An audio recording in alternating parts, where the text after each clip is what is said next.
This is Taco Cabana Thursday Night Lights, presented by the Gomez Law Firm. It is a beautiful night in San Antonio, Texas. Thursday Night Lights, under the lights, a big-time district battle between the Taft Raiders and the Stevens Falcons from Gustafson Stadium. Good evening, everybody. I'm Don Harris, along with my broadcast partner, Chuck Mikatinik, as always here on TNL. 28-6A. The coach called it the SEC of San Antonio, a very tough district.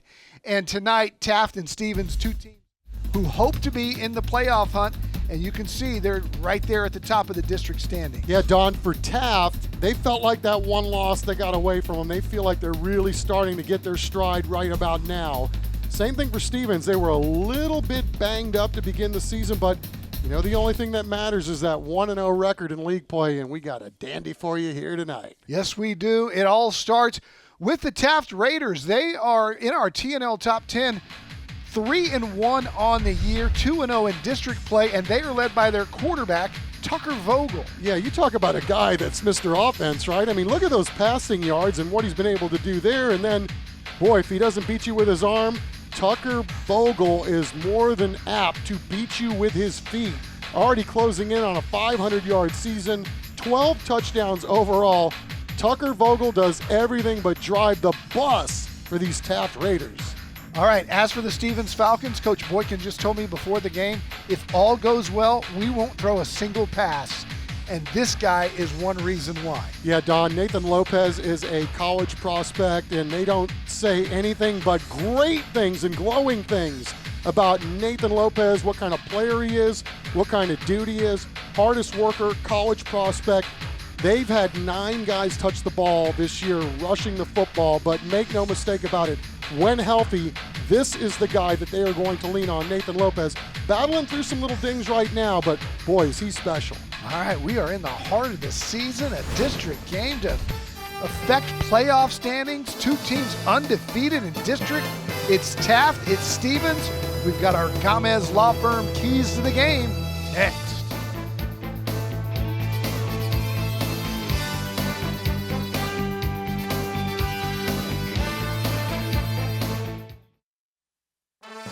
You're watching Taco Cabana Thursday Night Lights, presented by the Gomez Law Firm.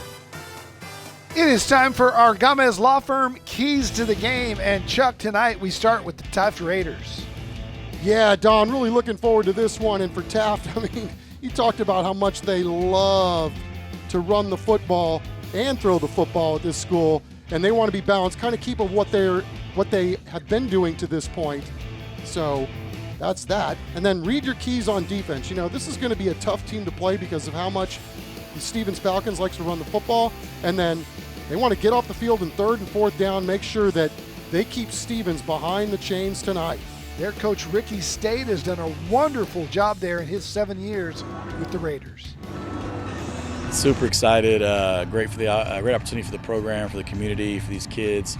It's just, I mean, to be on TV, it brings a little extra juice to the game, to the kids. And so, you know what, we're always ready to go out there and put on a show. And they're taking on a Stevens team that, Chuck, is getting better by the week. What are the keys for Anthony Boykin's squad? Well, no need to flip it up tonight. Ground and pound. They've only thrown the ball, Don, depends on who you talk to, 12 times this season. That's absolutely astounding what they've been able to do on the ground. Almost 1,000 yards rushing so far this season.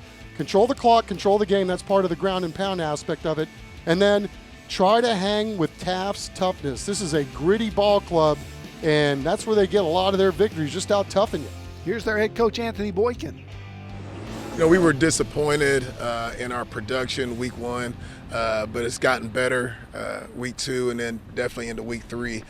So, you know, hopefully we'll continue through this, we call it the district tournament. You know, we play in the SEC, the north side is tough, but we've gotten better each week. All right, when we come back, we're getting close to kickoff. We'll have our national anthem when Thursday Night Lights returns from Marvin Gustafson Stadium.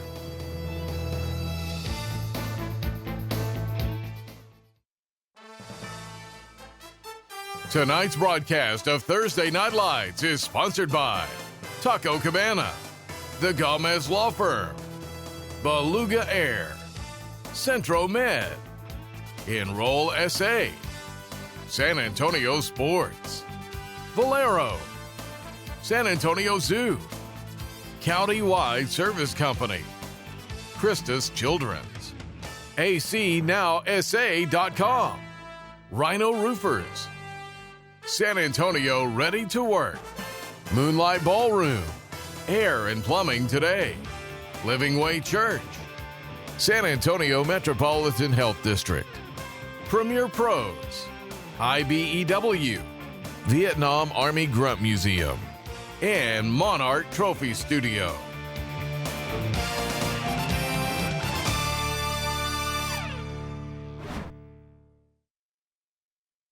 We are nearing kickoff. Big crowd on hand for this one. It's homecoming for the Stevens Falcons. Also Military Appreciation Night. The home side is packed.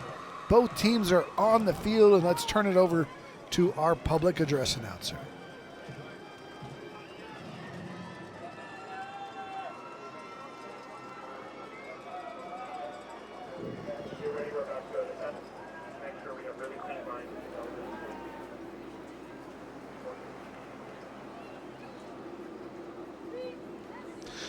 Ladies and gentlemen, before we play the anthem, if you could please remain seated for a moment. Once again, please remain seated. This week, Northside Independent School District would like to honor all active members of our armed forces, as well as all military veterans, and acknowledge the legacy of profound service and sacrifice they have upheld in pursuit of a more perfect union. We also pay tribute to all first responders and the critical resources they provide our great nation. All of our football players here tonight are wearing a flag decal on the back of their helmet to help commemorate this event. Standing in the north end zone, we have several current and former members of our nation's military, as well as a variety of first responders. In addition, we would like to ask any veterans, active duty members of the United States Armed Forces, or any first responders still seated in the bleachers to please stand and be recognized.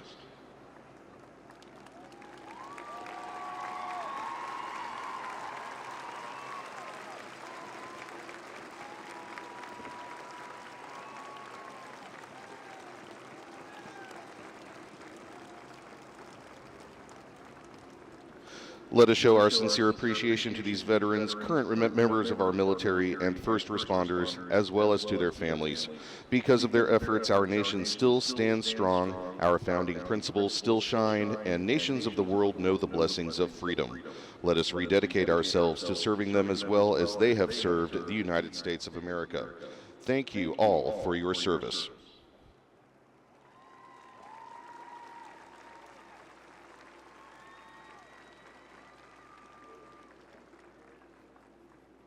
Please join us at halftime as the bands will pay tribute to all of these honorees with a musical celebration which will include the playing of the Armed Forces Medley. Standing in midfield is representing our nation's colors, is the color guard from the Texas 20,051st Air Force Junior ROTC from Stevens High School. Commanding the color guard and carrying the American flag is Cadet Lieutenant Colonel Jasmine Morris from Stevens. Carrying the Army flag, Cadet Major Jasleen De Los Reyes from Stevens. Carrying the Marine Corps flag, Cadet Major Tariq Bernard from Taft. Carrying the Navy flag, Cadet Tech Sergeant Xavier Torres from Stevens. Carrying the Air Force flag, Cadet First Lieutenant Andrew De La Torre from Taft.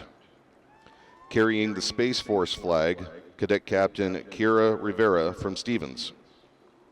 Carrying the Coast Guard flag, Cadet Captain Brianna Pena from Stevens. The right guard is Cadet Captain Wyatt Martin from Stevens, and the left guard is Cadet Major Isaiah Villalpando. Ladies and gentlemen, we ask that you stand and remove your hats to honor America and the men and women who have served and are currently serving in our armed forces throughout our country and the world. The national anthem tonight will be sung by the combined choirs from Taft High School and Stevens High School under the direction of Emily Jodon and Rebecca Bulin.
Coverage of tonight's national anthem is sponsored by the Vietnam Army Grunt Museum.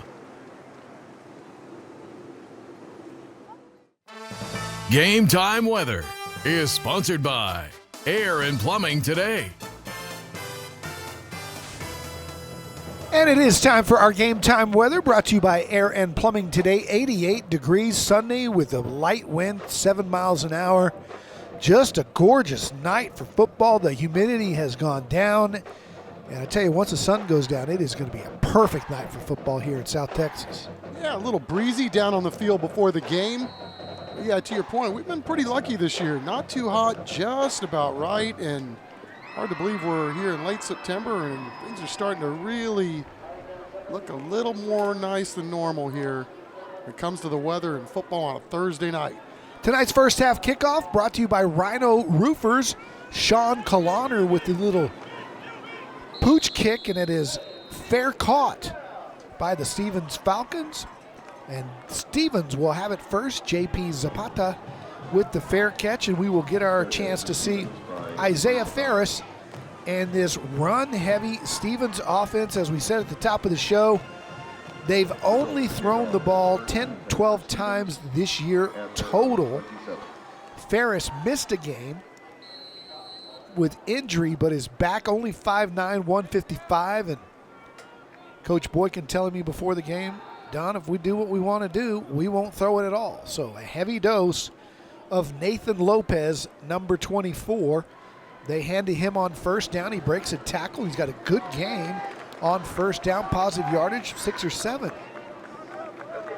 Here's a look at that starting lineup. They're led up front by Noah Alvarado, the senior center, Elijah Corpus, the big right tackle, and of course Lopez in the backfield doing most of the work carrying the football. Here, get a chance to look at this triple option offense. Don, they ran the ball 47 straight times last week. I love it. In the name of Barry Switzer, let's run some wishbone. Little pitch there to the outside, across the 40, breaking a tackle near the 50. That's Josiah Turner. He's one of their leading rushers with 113 yards on 13 carries for the year. Here's another look at it. Hard to defend because you don't see it that often anymore. And they do it with such precision. And I talked to Ricky Stade this week about some of the challenges of facing this kind of an offense, and Marshall runs something similar, and they handled that very well. San Antonio Zoo first down, breaking free across the 30, and inside Taft territory is Nathan Lopez. We told you all about him. Had 137 yards in week 2 against Churchill, including a 38-yard touchdown run. And Coach Boykin, when they run it with, as you say, the precision that they do, you get messed up on your defensive assignments. Lopez checks out for a breather. They had 9 different guys rush the football this season, so really know where it's going to come from most times. Hello. Ball's on the ground. I think Taft has it. They're fighting for it. And we're going to see if the Falcons got it back. Still a struggle. And boy, a great job by Ferris to come away with it. They let him fight over it for a long period of time. I thought Taft had the most of it right there. But Ferris jumped in there and took it away from the Taft defender. Yeah, I think you're right. It looked like Taft had the first crack at that thing, but good job by Isaiah Ferris wresting the ball back for his squad. So Stevens keeps the drive alive. It's second down and 10.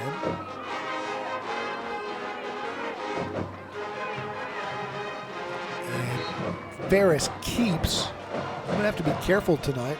I'm going to get faked out a bunch. Read your keys, brah. It's just like the Taft defense. I'm with you. I mean, they've really done a lot of things to work on this style of play. And Coach Boykin talks about, we're not the biggest team around, so this is kind of what we have to do. But, conversely, Ricky Stade says they've never run this offense better. So because they don't throw it, it's 2 down territory here. They run the pitch, and they pick up about 4, so it's going to be 3rd down and 5, and you would think they would go for it here on 4th down and that they would run the football. Their kicker is David John. He's 7 of 9 on the year on extra points. Don't know quite what kind of leg he's got from this distance. It would be significant. It would be 45 plus, so they're just going to go for it here on 4th down. Yeah, just that fumble and that missed snap, or the mishandle, I should say, has really put them behind the chains on this particular part of the field. They run the pitch. Ferris breaks a tackle, gets to the edge, and flag comes in late, short of the first down anyway, and we'll have to see what the penalty is. There's a few of them down on the field. I don't even know how Ferris broke that first tackle, and we do have a man down. The officials, Eric Smith tonight, leading our crew along with Charlie Salinas, Mike Reinert, Howard Green, Jason Ogren, Charlie Salinas Jr., and Alan Rojas Jr. They're sorting this one out as we, looks like it's going to be against Stevens. They would decline it, and it would be Taft football.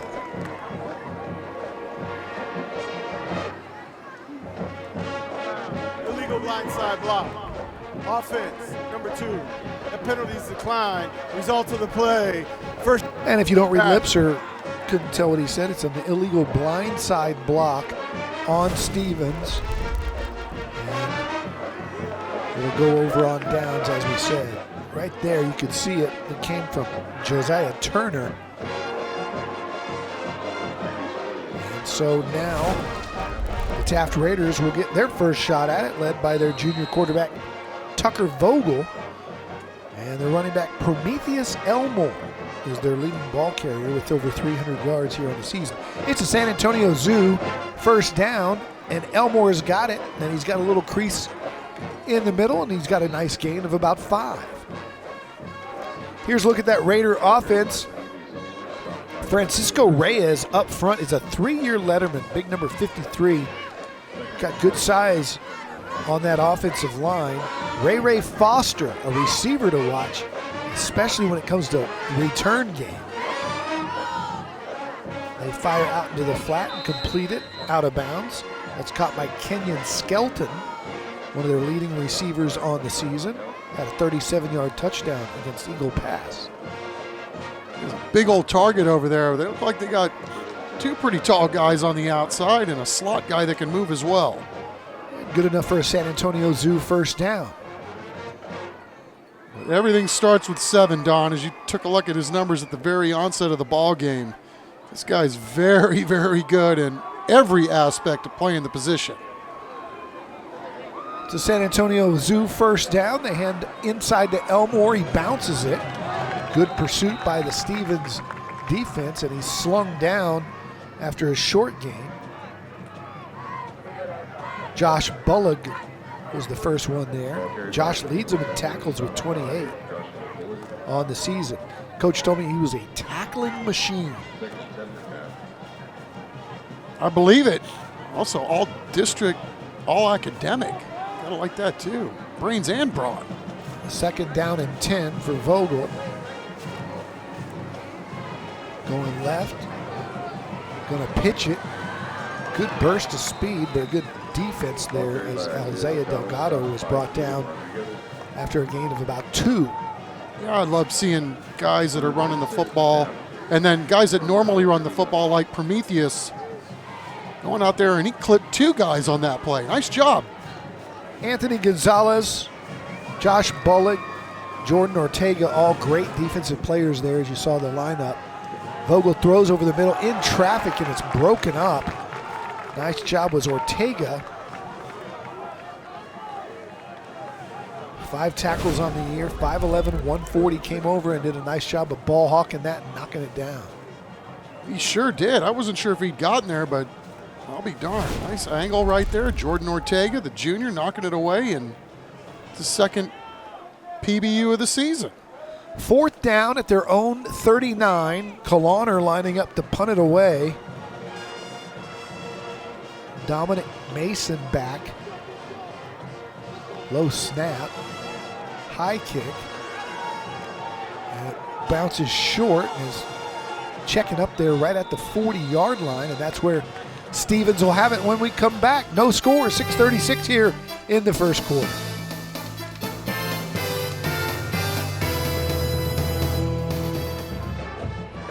Welcome back to Taco Cabana Thursday Night Lights, presented by the Gomez Law Firm. And speaking of the Gomez Law Firm, have Craig Bettis, one of the attorneys over there. How are you today, Craig? Good. How are you doing, Matt? Doing all right. Happy to be here. You guys are one of our key sponsors here, again on Thursday Night Lights this year. Why do you guys continue to give so much back to the community at Gomez Law Firm? Well, it stems from a deep-rooted connection to San Antonio. You know, Mr. Gomez, a lot of the lawyers, a lot of the staff grew up and were raised in San Antonio, and we understand the importance of giving back to the community that's given to us. We understand in the last 50 years, the success of the Gomez Law Firm has a lot to do with the support of San Antonio, so we want to give back.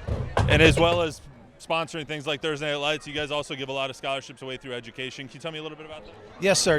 Education is very important to Mr. Gomez. You can understand growing up on the west side when he did as a kid, he didn't have these opportunities, and so he feels it's necessary. It is important to give. I mean, education is a cornerstone of our community. And by giving back, he wants to genuinely make a difference in the community and help those, give back like the opportunities he didn't have. Mr. Gomez also played football, I believe, in high school. He's from around here, went to high school in the area, so very important to him.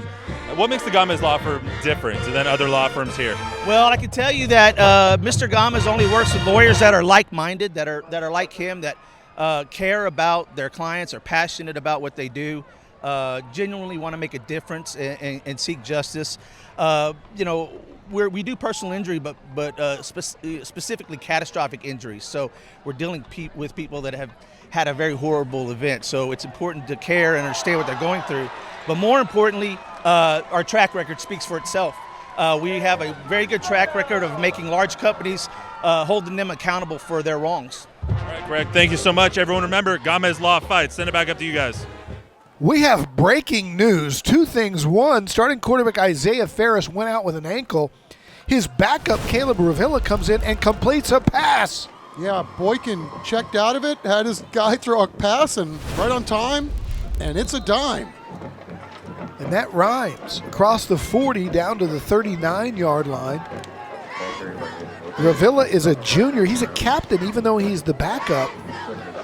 And he's thrown it 4 times this year, so he's thrown it as much as the starter, Ferris.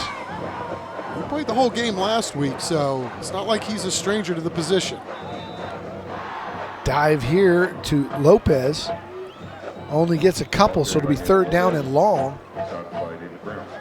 Boykin again telling us if things go well, you won't see him throw a pass. Well, they did, and things are going well. And Ferris comes back in now after testing out that ankle. Now, truth be told, they're probably going to need both of these guys if they're to have any success this season. Look the other way. Instead, it's a dive right up the middle, faked me out. Good job carrying out the pitch. And that's Nathan Lopez ahead for the 1st down. They just use him as a battering ram every single look in this run scheme. Well, they have to this point. A lot of fun as we take a look at the Moonlight Ballroom and Conference Center Smile Cam. Smile Cam brought to you by Moonlight Ballroom, San Antonio's premier venue for quinceañeras, sweet 16s, and graduation parties. There's another big chunk there. Goes to Josiah Turner. You know, it was astonishing on the last drive, Don. Lopez came out for one play, and that was the play that they had the errant handoff. So I don't know if they're going to not do anything but leave 24 out there on the field. He makes this thing go. Hand it to him here for 2.5. Good enough to move the chains. It'll be a San Antonio Zoo 1st down. Yeah, he's a handful. He's got great size for a high school back. And he loves contact, seeks it. And as you said at the top of the broadcast, he's got some schools at the next level looking at him. So San Antonio Zoo 1st down. They throw it again. They complete it across the 15 inside the Central Med red zone down to the 10-yard line. Nice pitch and catch there. Rodney Boisley, the senior tight end, had one catch coming in. He's now got two. They're going to go quick here. Another San Antonio Zoo first down. They fake it to Lopez. Ferris on the keep, and he picks up a couple. It'll be second down and goal right there from the 9. They had some big run stuffers up there, and again, the snap there, a little bit high, throws off the rhythm of the play a little bit, but good job by this offensive line so far in this football game. So they've kind of mixed in some new guys with some old guys from last year, and they're getting better week to week. This game going the way Stevens would like it to. Clock's running. They're having ball control offense. Let's see if they can come away with points, as that one only goes for another yard. Maybe a yard and a half. It'll be third down and goal.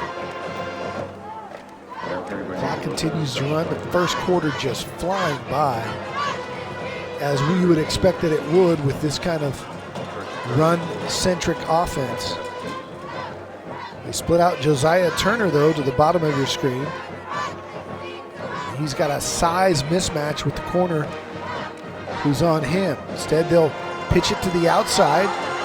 Spinning, still fighting for yardage. Wow. And a flag flies late as Dominic Mason just fought his tail off all the way down to the 1.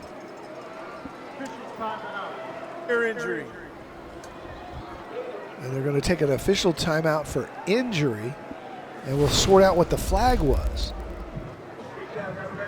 What a job by Mason, though. Yeah, fighting and clawing for every yard, I think taking on half the squad. Mask. Well, we talked about the amount of guys that get carries. They're wide receivers. They're more like running backs in this offense, too, a lot of times, although break up the Falcons, 2 for 2, throwing it tonight. And, you know, Isaiah Harris, Don, came into this ballgame 4-5 on the season, completing 80% of his passes. So, you know, if you go to sleep on them, they can beat you over the top, although they haven't had much of an opportunity to do so this year. There are 2 fouls on the play. Personal illegal load block. Number 24. Mask. Number 6, he's well offset. Third down. All right, so they'll repeat third down after the offsetting penalties. And we're back in 15 seconds. Do you know a San Antonio teen in 7th to 12th grade looking for ways to get involved in the community? They can apply to be a Project Worth Teen Ambassador today. For more information, visit our website or call 210-207-8850. So it'll be third and goal again from the, we'll call it the 8. Result of the previous play, third and goal for Stevens from the past 8-yard line. Nice fight there by Mason. Can they top that here on third down? They run the pitch, get it to the outside, to the 5, and walking in for the touchdown, Josiah Turner. The Falcons are on the board first. The triple option pitch, and the big fella walks in. Yeah, it's a slot receiver doing his thing back there, coming around and getting into the zone. Good size, good play call, huge opportunity and a huge conversion for Stevens as they dot the scoreboard first in this one. All right, so they try the extra point here. David John is 7 of 9 on the year. He's a junior. He's ready to go. Kick is up and true. And the Stevens Falcons have taken the lead, although there's a flag down. We'll sort that out. It's going against Taft. It's going to count. It'll be 7-0.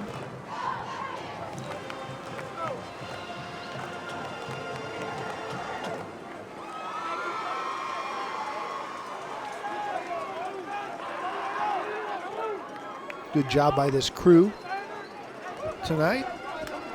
Personal foul. Defense, number 44. Not his hand in the ground, making contact with the offense. Will be enforced at the and kickoff. That 15-yard penalty against Taft will be enforced on the kickoff. So the Stevens Falcons. A little toss left And to get him down there, and then a little toss right to get him in there. And they'll throw it as well. We're back after this.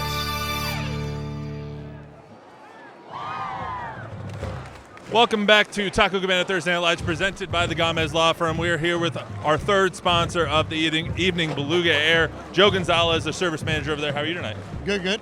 Doing all right? Doing all right? Perfect. So what do you do over at Beluga? So I'm the service manager there at Beluga Air. I take care of the service technicians and making sure our customers are satisfied with all the work that we do. Beluga Air is high into efficiency and making sure everything works properly. Why is it so important to make sure that people's HVAC systems work the correct way, especially in this Texas heat? The reason it's important to make sure your system is working efficiency is because you want to make sure you can extend the life of it. You also want to make sure, especially right now with the gas, when they're coming around, you want to get your carbon monoxide checked, gas leak checked. You want to make sure your coils are clean. You want to make sure your attic's efficient, and you got the right attic ventilation. All right, Joe, appreciate you. If you need anything, call the Beluga Air boys. They're having a whale of a time over there. Back up to you guys. And we've got an down. onside kick. Stevens says they've got it. We'll see if they sort it out. There's a flag down. Stevens has the football. Did it go 10 yards? And what is the penalty? May have left a little early. Yeah. I don't know, but once that ball took that humongous hop, that was going to give Taft and those Gunners, Stevens and those Gunners a chance to get Offsides. Kicking team. 5-yard penalty. Re-kick. All right, so they'll do it again. The element of surprise won't be there. But 22 was out in front on the kick. And great hop, but yeah, the element of surprise is gone now. We'll have to see what they decide to do. You get a hop like that, it doesn't matter if you're expecting it or not. You get a hop like that, who cares if they know it's coming? Yeah, I mean, if you're one of the up guys, you got to make that read and you got to make a decision, right? Sometimes your best move is to go get the ball before it gets to that 10-yard plateau.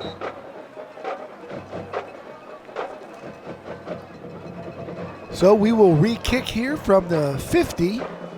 Stevens leading it 7-0 after a option touchdown to take the lead. 1 and 2 coming in. Taft 3 and 1 in our top 10. But Coach Boykin was very confident that his team could play with Taft here tonight. And sure enough, 1:16 to go. They have the lead, and they're a confident football team. The pooch this time into no man's land. That's dangerous. Has to be fielded, and is all the way back to the 25, back to the 15 rather. And so a nice kick, and we've got ourselves a little scrap afterwards. And what you'll have there is offsetting, most likely, of personal fouls on both squads. Yeah, I think the officials doing a great job tonight in this ball game, kind of getting a wrangle on this grit ball game that we got going on between these two heavyweights in the North Side League. I mean, these games very, very precious. Dudes are amped up, and we're just in the first quarter. Good, intense football. Ricky stayed joking with the official. These things normally go against both. You usually don't just pick one guy out. It's usually, or sometimes it's the second guy that got there that gets caught. Yeah, so Taft ultimately is going to catch a huge break on the offsides with the onside kick. And hats off to Raymond Foster, too. That's not an easy ball to then go track on the ensuing kick. Did a good job getting to the football, and he's given his opportunity, or his teammates an opportunity to have the ball on offense.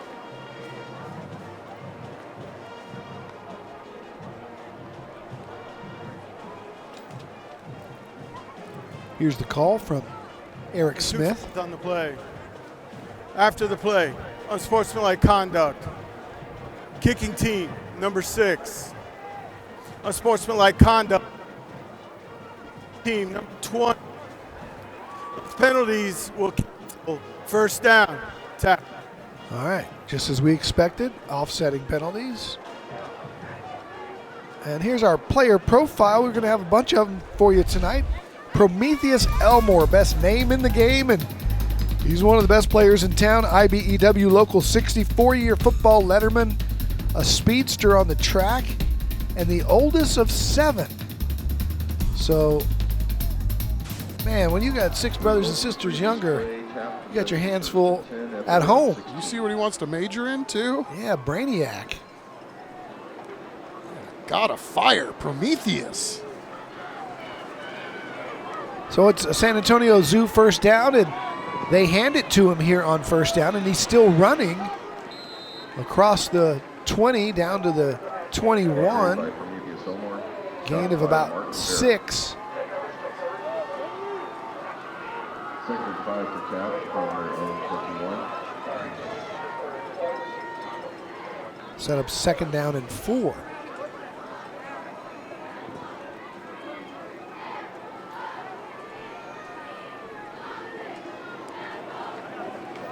Vogel going to keep it himself. Nice move, putting on the brakes. Cutting across the middle. He's got a San Antonio Zoo first down. And he was dead to rights and all of a sudden just slammed on the brakes and went the other way. Yeah, this is really nifty. Great vision, great cutting ability, excellent feet for the Birdman. That's going to take us down to the end of the quarter here, it looks like. Maybe one more snap if they decide to.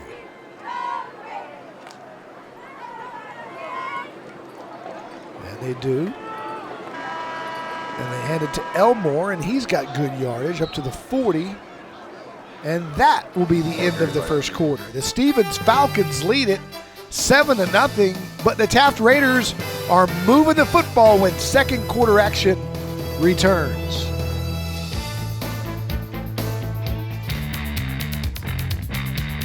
Welcome back. It's time for our San Antonio Ready to Work highlights. First quarter highlights for you, and it was establishing the run with their big bell cow, Nathan Lopez. Big chunk there, and then surprisingly, they went to the air. The backup QB, Caleb Ravilla, going to Dominic Mason, and then it was the Josiah Turner show. That set up this on the pitch, and the option, the first touchdown of the game, and Stevens leads it 7-0. But as we start second quarter action, the Taft Raiders moving the football at second down and 5 for Vogel. He runs a little option. He'll pitch it to Prometheus. Elmore to the outside, and I believe he's got a countywide service company first down, went out of bounds right at the marker. Giving Stevens Falcons a little dose of their own medicine, right? We're going to run the ball too and run it well. Got the pitch. Prometheus popping it outside. They got a couple of really good running backs at Taft. Of course, Elmore's earned every bit of what he's gotten over his career. What a fantastic one it's been, too. They're going to mark it short, so it's 3rd and 1.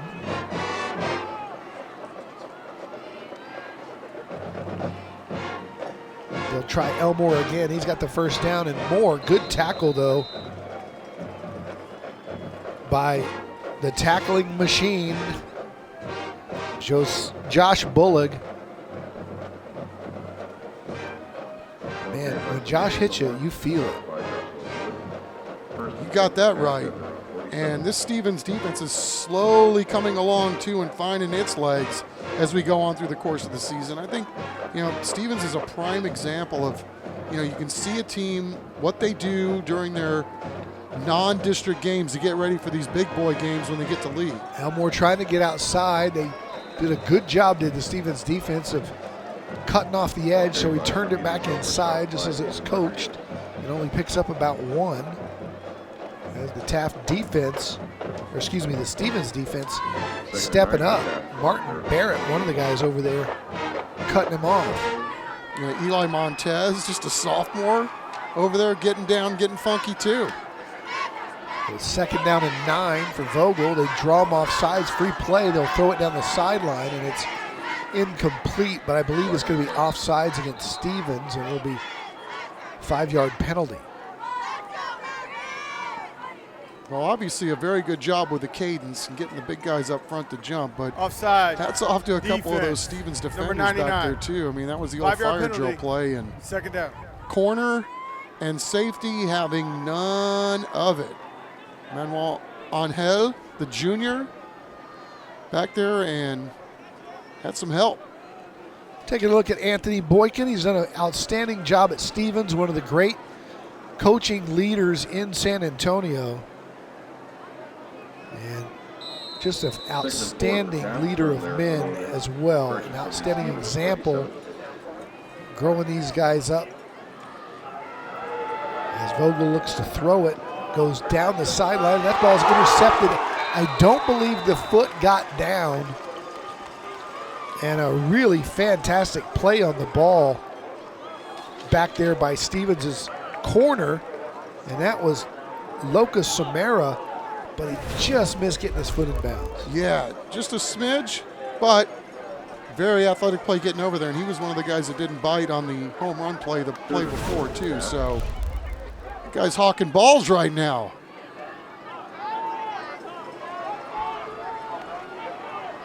That'll set up 3rd down and 4 for Tucker Vogel and the Taft offense. He's got Elmore behind him, 2 split right, 2 split left. They again get the defense to jump. I didn't see a flag. That ball is caught, but I believe he got it.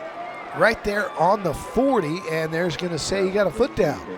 Boy, you talk about a great back shoulder throw that time, and Kenyon Skelton, look at this guy.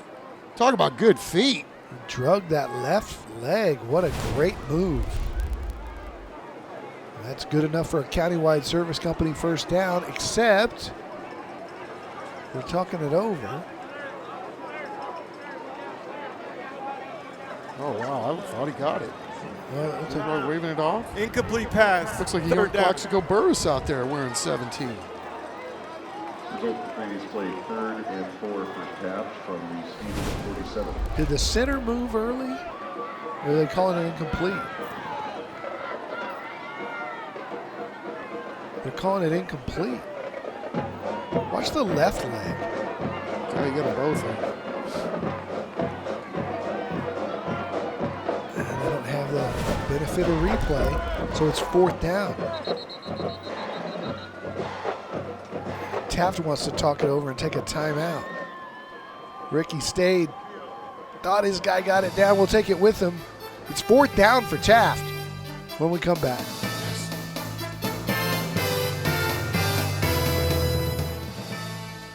Closed captioning for tonight's game is sponsored by Premier Pros.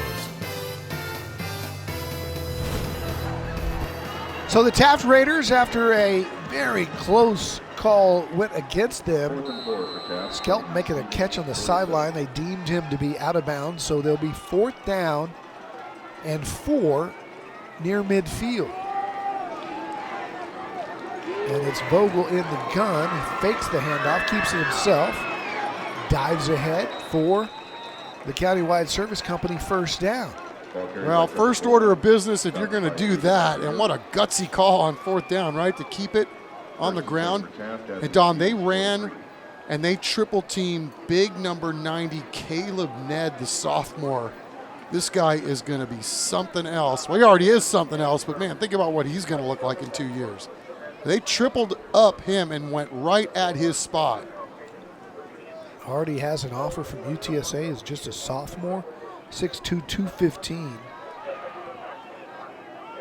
And he takes up a lot of space there on the nose.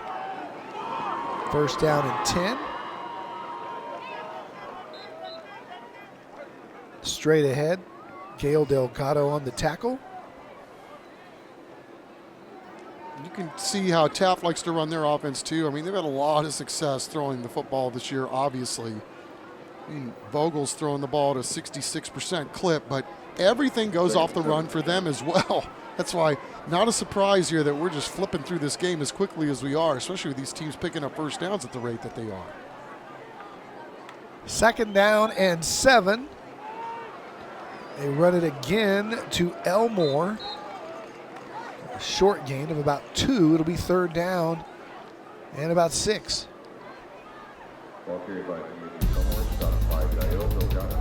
Our IBEW Local 60 player profile focusing on Francisco Reyes. He's a favorite of Chuck because of You got it. Show flow. 3-year letterman in football and great hair. Started every position on the line for the Raiders at some point, and look out. Good play design, bubble screen. Oh, I hope he didn't hurt his knee. But there's a flag down. And Elmore does get up. That's the good news. But yes, sir. Boy, what a good play call. They just, in executing it, something went askew. Yeah, it just looked like his plant foot kind of gave way, and yeah, that was going to go for an awful long way if he could just keep his feet. The flag's on this side of the field, away from the ball.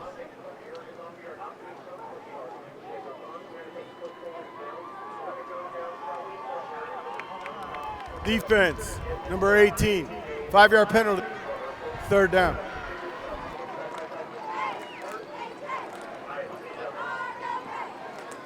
So they call the penalty on the defense, which makes it 3rd and 1. We believe he caught it and then fumbled. It wasn't a Result of the previous play, 3rd and 1 for Taft. incompletion. I'm going to give you a different look here on 3rd and short, huh?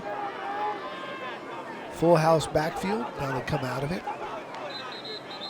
And now another pre-snap penalty, and Tempers Out flaring on the again. field, Stevens, that's their first of the half. There's a timeout on the field. We'll take it with them. Stevens leads Taft 7-0 as the second quarter rolls on here.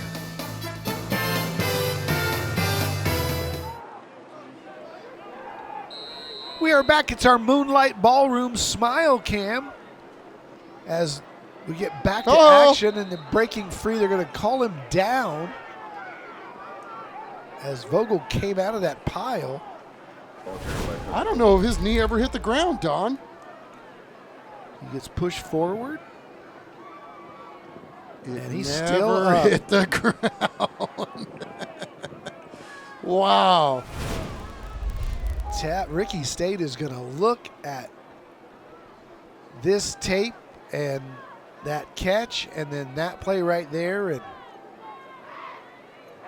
wish there were instant replay. Well, that one wouldn't have mattered anyway because they blew it down with the whistle. Here's Vogel running left, cuts it inside and is thrown to the ground at the 24. Set up 2nd down and about 5. Yeah, and they've had a couple of calls, as you just alluded to, not go their way, but if there's any justice, they'll go down and get them one anyway. 7:12 remaining here in the first half. 3 receivers to the right-hand side for Vogel. Taft playing from behind. The Raiders coming off a big win where they put 56 on the board against Holmes. Throw it to the outside. It's caught there and not going for much. You got to hand it to the Stevens defense, the way that Taft has been lighting up the scoreboard. Put up 28 to beat Clemens, 35 to beat Marshall, and 56 over Holmes last week. And here they are with a goose egg with only 6:28 to go here in the half. Yeah, Martin Barrett, the sophomore, and Aiden Rodriguez, the junior, both getting out there and making a play on the outside. Well done, fellas. 3rd and 3 for Vogel. Looks like he wants to throw it. Now he scrambled, got out of the first tackler, and now a gang of Falcons is there to bring him down. It'll be 4th down, and there he is, Josh Bullock, the first man there. Well, just relentless pressure, and Tucker Vogel's not the biggest guy on the planet, but I'll tell you what, that's one tough hombre, man. Elusive, slick. How about Bullock? Watch this. He misses the first tackle. He sure does. Gets up and pursues and gets him the second time. Wow, what a motor. 4th and 7. 3 receivers left. They went early, no flag. Vogel got a man down there and missed him. That was touchdown central for Gabriel Lechuga, but just overthrown, and the Stevens defense holds. Ray Don, this guy had a couple of punt returns last week. He is an electric football player. And my goodness, that was one they would love to have back, but I think they were trying to save the Ray big play for maybe later in the game, but that guy is going to be able to get all he wants. When he gets in free and clear to navigate in the open field, look out below. Yeah, it was Ray Foster, not Lechuga. You said it, his speed ran him open. Hello. And look at the churning of the big young man that we've been talking about all night, Nathan Lopez, just carrying tacklers with him ahead for 9. Second and 1 for Stevens from their own 37. This is really something else, right? It's almost like somebody who's got a fastball on the mound. Here it is, see if you can hit me. Second down and 1. They'll run him again. He's got the Countywide Service Company first down and more. That's kind of what Ricky Stade was talking about this week, trying to defend what he was going to have to do this week against Stevens, Don. He said it's a lot like basketball. You know, if you don't get out and stop the fast break, well, they're going to keep doing layups on you. And so it's important to make sure that you're really sound, especially on first down, to get them behind the sticks. But if it's 3rd and 1 and 2nd and 1, he felt like it was going to be a long night for his team. Countywide Service Company first down, and this time it's Ferris. He's off to the races. He's to the 30. He's to the 20. He's to the 5. Touchdown, Stevens! Isaiah Ferris. Hide and go seek. I've got it, and I'm gone. Yeah, and to use the baseball analogy to keep that going, how about a home run? Wow, good for playing touch, and then look at the speed. I thought surely somebody's going to be able to stop this, right? But I don't think so, says Isaiah Ferris, picking him up and putting him down. And if we could take a look at the replay after this extra point, I want to show you something about fundamentals that is just coaching through and through. The extra point, no good. It's on the ground, and it'll stay 13-0. But check out the other look. Watch him switch hands, not once but twice. He feels the defender coming from the right, switches to the left. See the defender coming from the left, switches back to the right. That's good coaching right there to protect the football. But nobody was going to take it from him because they didn't get close enough to even touch it. Right. Well, just in case, right? Just in case somebody gets close to me, I'm going to do the right thing. Well done, and good eye there, Don, picking that up. He's making his coaches proud, switching hands like that. You usually see it once. You rarely see it twice on the same run. Guys, we've been talking a lot about this Stevens offense, and if you like D2 football, it probably looks familiar. It's the flex bone. It's what the national champions at the D2 level, Harding University, run, and they run it so well that Coach Boykin and his staff actually go out to Arkansas every year, learn from that team and how proficient they do it, try and make this team competitive, because he was telling me they're obviously not as big as some of the other teams in their district, but this flex bone offense makes them competitive and doing pretty well for them tonight, I'd say, guys. Harding University. In Little Rock. Is that I believe that's the same guy who just has decided he will never, ever not onside kick. They onside kick on every possession. Yeah, I mean, they right now, apparently, at least according to Coach Boykin, they do it better than anybody and run it more efficiently than anybody else in the nation right now, in his opinion. And, you know, to further Matt's point, you know, because of their size and what they feel like they don't have, they did this 3 years ago, and again, it's been kind of a work in progress, not only week to week, but year to year. And I don't know, Coach Stade could not say enough good things about how well he thinks they're running it at this point, especially when you got 24 in there leading that bull charge up front. Vogel will throw it high and incomplete. You know, Navy did it so well. Georgia Tech has done it so well. There's not a lot of people that run those kind of offenses, so that when you do execute it, it is. And if you decide, and you see it in a lot of small Texas towns that don't have size. but they work hard on the execution. If you can execute it, there's a lot of options that make it impossible for the defense to defend. That one's going backwards. Good penetration by the Stevens defensive front, and it's going to be a loss on the play for Taft. And I think, to your point about this defense, I mean, this is to me where they look like they've made the most growth tonight. I mean, this has been an amazing first half. Obviously, their offense has kept the defense off the field for most of the night, but when they've been in there, they've done a really nice job throwing up the goose egg so far. And they've been competitive. Week 1, not good. They lost to Churchill 42-7, but offense. A lot can go Number wrong 53. in week 1. That And they penalty bounce is back, declined. barely lose to Result of Clark, the play, third 28-21. down. And they beat up on Holmes last week 40-23. So, it's a long season, and they keep this up, they'll be 2-0 in district play. So the Stevens Falcons showing up here to fight tonight. It's 3rd down and 10 after the holding call. Vogel will get a sign from his coaches, maybe change the play. And on 3rd and 10, he'll drop back. Wants to go deep, now does. There's Ray. Caught!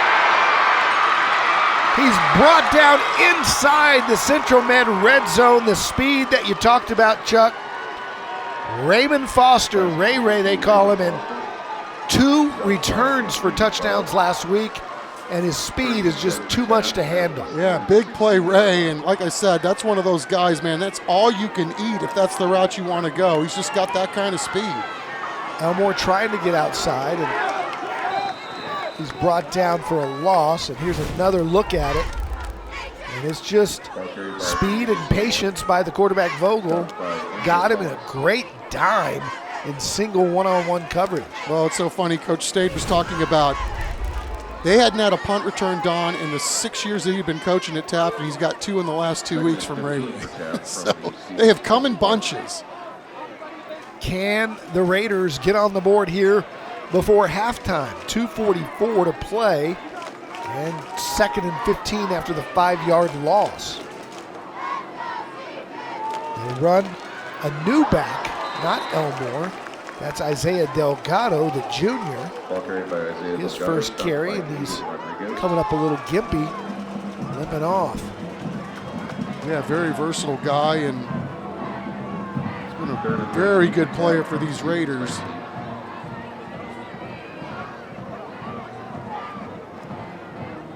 And 2-down territory here for Taft, 3rd and 13.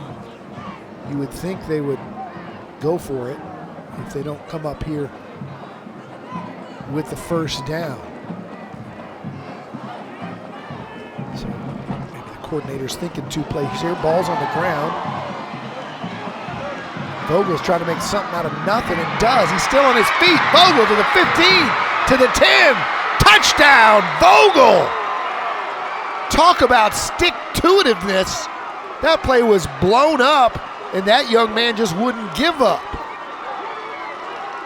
This is one of the more impressive plays that we've seen all year. I mean, this has got disaster written all over it. And then there's so many guys in the backfield. It's like surely somebody's going to make a play and really get a clean lick on 7. But this dude is a 4x2 guy, a squad that went to regionals for the Taft track team. What a phenomenal individual play by a guy that's getting better and better every week.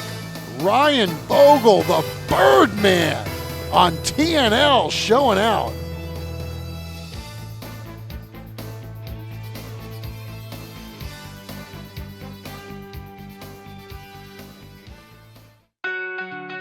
Beyond the Game is an initiative that works with all area school districts to encourage high school and middle school teams and individuals to make a difference within their student population and serve our community.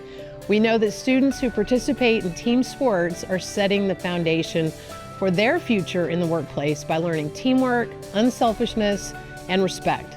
This program recognizes high school and middle school teams and individuals for working together to make a difference in our community. The principles of integrity, respect, teamwork, excellence, and community service are central to Valero's culture.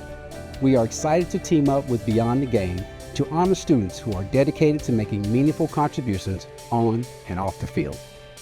Having Valero as a teammate for Beyond the Game will help this program continue to positively impact more teams, coaches, and families. 4 teams will be recognized in the San Antonio High School All-Star Football Game in the Alamo Dome. If you want to nominate, you can visit sanantoniosports.org to learn more about the program and nominate teams and individuals today.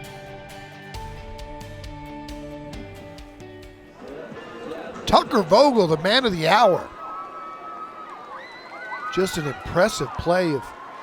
We saw earlier in the game he had a similar play where he didn't give up on it and made something out of nothing, but nothing like that.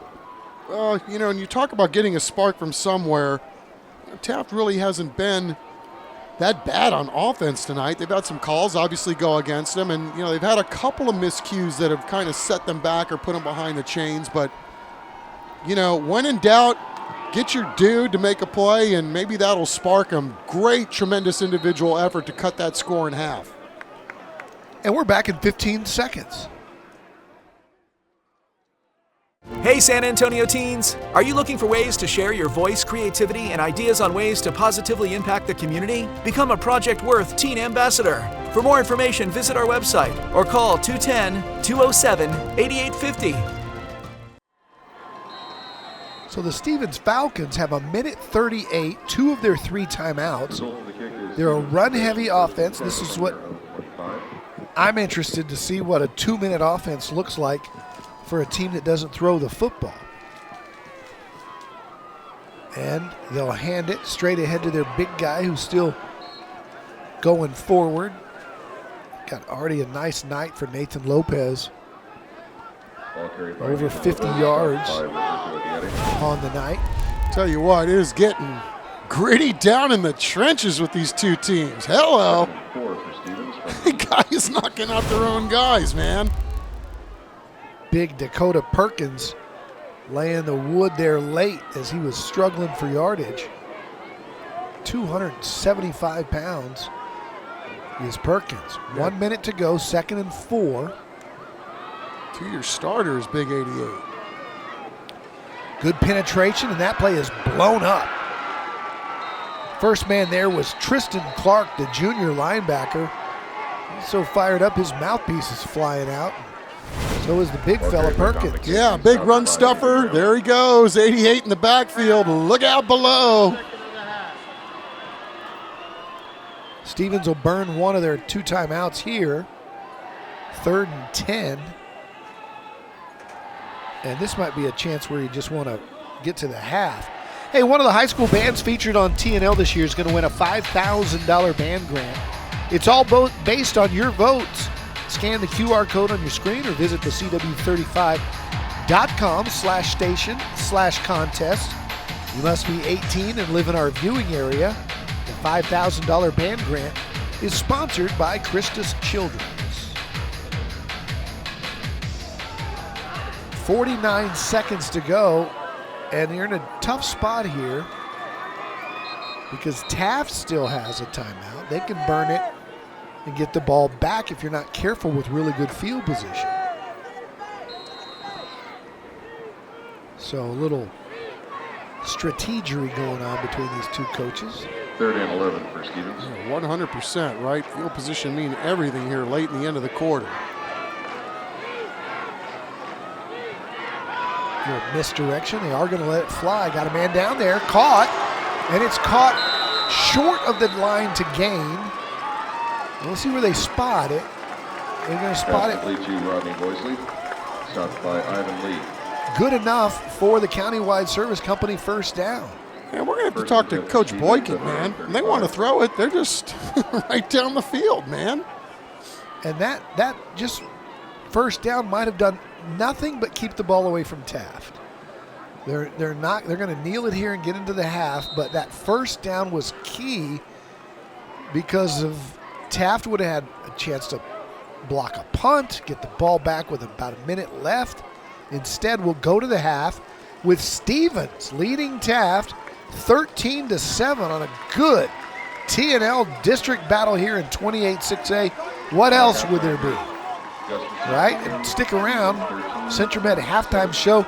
These are the big 6As now. The bands are awesome, and they're into the part of the season where their contest performances are ready. So you're going to see some really good stuff here at the half. But first, let's go down to the sidelines. Matt Roy hanging out with Coach Boykin. Don, Coach, got Coach Boykin here. Coach, your defense has done a great job. Obviously, this team scored 56 last week, only 6 or 7 on the board right now. What are they doing correctly? Well, I'll tell you what we need to do is we need to stop penalizing ourselves. Okay, jumping off sides. We gave up a big play on the third long on the pass play, and then we let the quarterback out for a touchdown just then. So I'll tell you what we need to do is we got to get those things fixed. Coach, on offense, obviously your flex bone is kind of keeping you guys in this. You said it before the game, it makes you guys stay competitive. What are you guys doing correct on offense, and what do you need to keep doing? Again, what we need to do is make the corrections. We're not fitting correctly on the perimeter. We just lost yards there on the toss play. We didn't fit that correctly. So I'm going to go in and make the corrections right now. All right, Coach. We'll see you after the game. Coaches are never happy. He's ahead 13-7 against the number 10 team in town, and there's a lot to fix still. You gotta love coaches, man. It's 13-7. When we come back, it's our Central Med halftime shows, both bands and our Scholar Athletes of the Week. Stick around on TNL.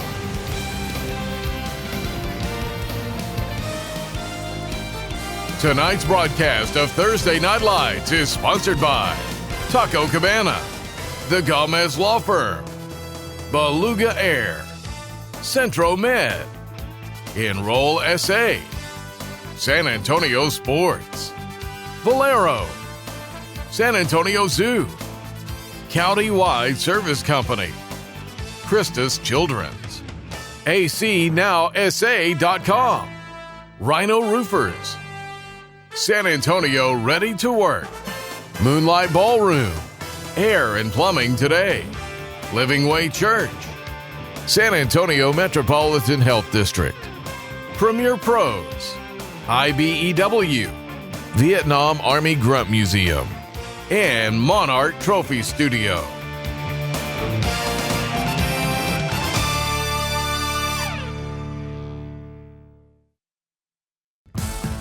Welcome to the Centro Med Halftime Report. Welcome back to Taco Cabana Thursday Night Lights, presented by the Gomez Law Firm. 13 Stevens, 7 for the Taft Raiders right now. Great game going on at Gustafson Stadium. And we got a special treat for you on the field right now as well. Both the Taft and the Stevens High School marching bands are on the field for a special performance as Northside ISD honors our military and first responders. Earlier this week, we spoke to the Taft Director of Bands. Take a listen. Hi, my name is Greg Mills. I am the Director of Bands at Taft High School. I've been here for the last 12 years. We have a really great mix of personalities and age groups. We have a wonderful freshman class that has really come in and given us a lot of new life, new energy, new ideas, new excitements. And so it's always really fun to watch kids get excited about band for the first time when they come into the band hall and they see the size of it. And by the time they're a senior, the room feels a little smaller. But seeing it through a first-year member's eyes is always really, really fun and energetic for us. This season we have a show called The World of Fabergé. And when I say the word Fabergé, everyone thinks that they might know what that is, but Fabergé is a family that lived in Russia 100 years ago that were jewelry makers, and they made these really famous objects called Fabergé eggs, these decorative and jeweled eggs that were given to gifts to Russian royalty and famous families like that. Nowadays, less than 70 exist in the world, and so we have an entire show built around the creation of these really rare, extremely expensive, and precious objects called Fabergé eggs. So it's a show about eggs, jewels, diamonds, and so on and so forth. We are heading to our first competition this weekend up in Buda, and then we head up to Austin. And we're making the circuit. We've got about 5 different contests between UILs and U.S. bands style contests. Our goal is the same as it was last year, to bring the best presentation of the Taft band that we possibly can. Last year we placed 6th in area prelims, which is a program best for us. And so obviously we're looking to push the envelope every single season. We have a wonderful director team. Our director of color guard is Jacob Barrientos. We've got our associate directors, Mr. Jeremy Chapman, who heads up our percussion section, and Mr. Robert Soto, who heads up our brass section here, and then I oversee woodwinds. We're also really blessed to have a very supportive administration between Taft High School and our attached magnet school. Mr. Aurelio Hernandez is our second-year principal, and he has just done a wonderful job with us. We love his support. And Dr. Lisa Baker at Communication Arts High School. Also, we have a new fine arts supervisor and director of fine arts in Northside, Miss Elizabeth Sanchez Lopez, who has come into our program and she really trusts that we know what we're doing, and she gives us support from the administrative side as well. It's time to vote for the Christian Children's $5,000 band grant. To vote for the Taft High School Marching Band, scan the QR code on your screen or visit cw35.com/station/contests. You must be 18 years old and live in our viewing area.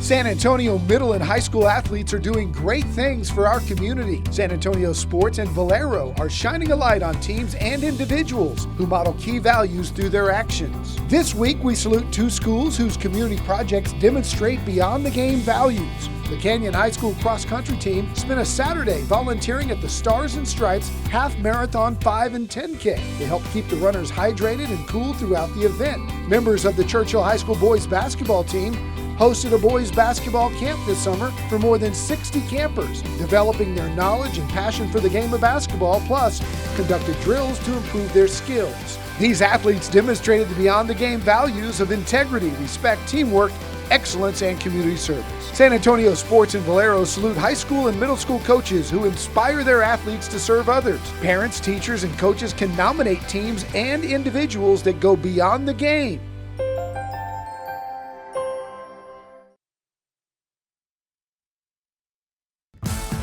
You're watching the Central Med Halftime Report. Welcome back to TNL. Every week on TNL, we get to showcase some of our incredible student athletes in the San Antonio area. And at the end of the year, our sponsor, Beluga Air, who you heard from a little earlier, will give one of the athletes sponsored this season on TNL a $10,000 scholarship.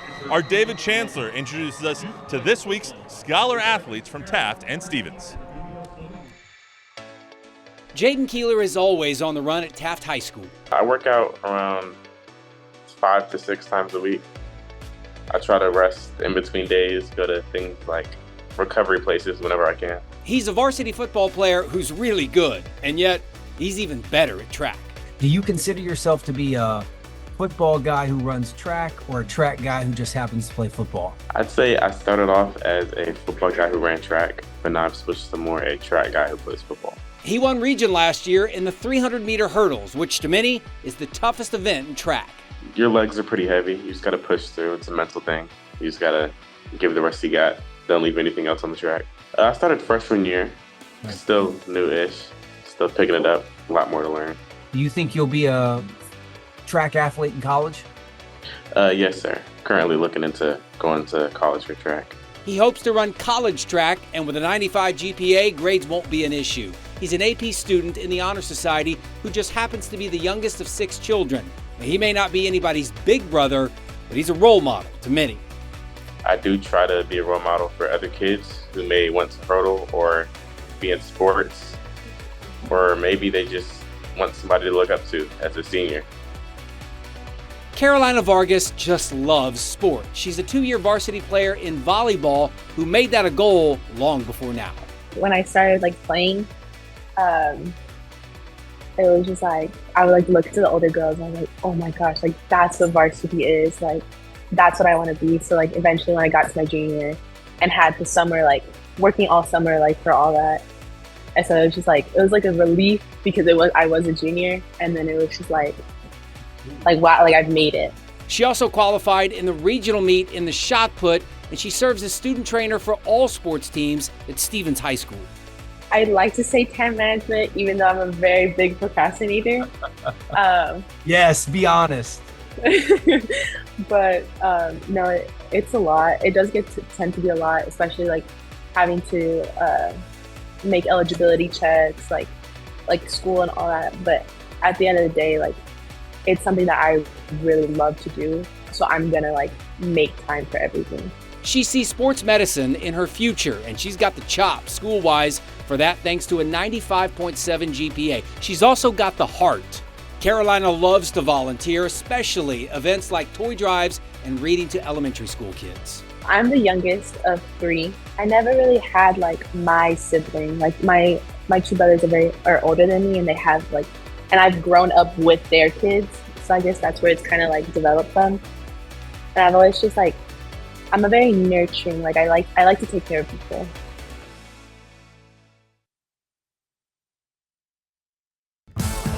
You're watching the Central Med Halftime Report.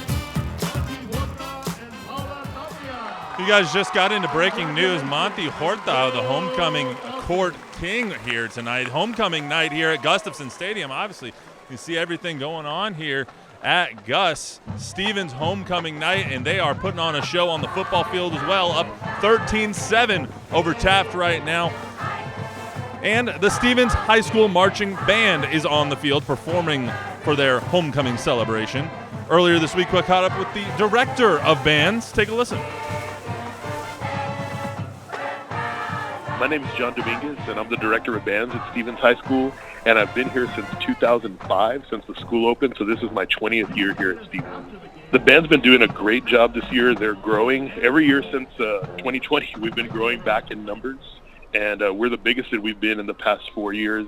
The group is relatively young. We have about 20 seniors in the band program, but we have a total of about 200 students in the marching band. So we're really excited for their production this year. Both Taft and Stevens will perform after the game. We're both getting ready for some competitions we have coming up this Saturday. This is the end of September, which is the beginning of marching band competition season, so we're looking forward to putting our show out there. We're really excited about the show because we had a whole new design team of people writing for us and putting drill out on the field and putting visual effects out on the field and choreography and all things of that sort. The show is called Finding North, and it kind of starts off as a trip where we're going through the north to try to reach our destination, and that destination is a little bit abstract.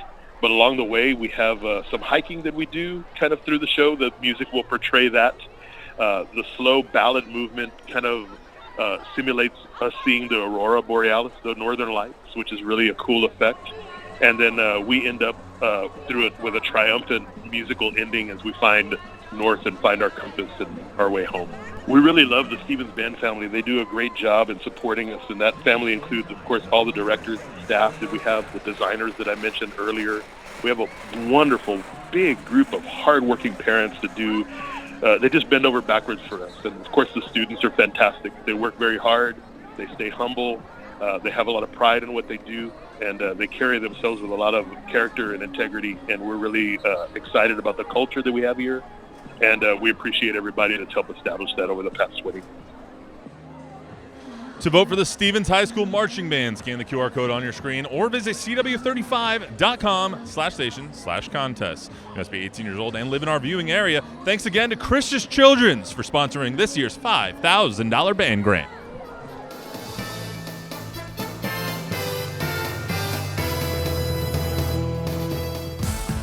You're watching the Central Med Halftime Report. Welcome back. It's halftime here. The Central Med halftime show rolls on. 13-7, the Stevens Falcons lead it. Time for our San Antonio Ready to Work game time highlights. The first half started out belonging to the Stevens Falcons, and it was the Josiah Turner show early as he got into the end zone to give them a 7-0 lead. Then the speed of their quarterback going the distance from deep was Isaiah Ferris. It was 13-0 Stevens, but Taft hit on this big play to Ray Foster. That got him in business, and then just an outstanding second effort by their quarterback, Tucker Vogel, keeping the play alive and getting to the end zone. He went in to make it 13-7. That's where we stand when we come back with third quarter action on Thursday Night Lights.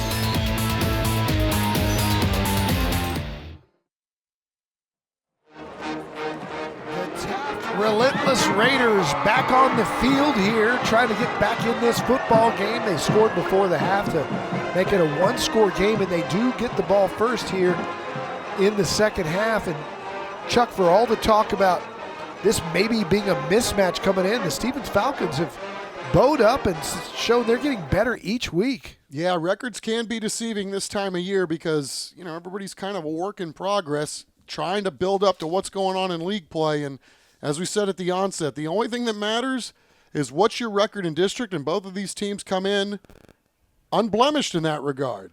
Taft's going to have good field position after the return up to the 40-yard line. It'll be a San Antonio Zoo first down for the Falcons, who look to maybe take the lead with an extra point if they can get in the end zone. And we go down and check and see how Ricky Stade felt about this one. Here's Matt Roy.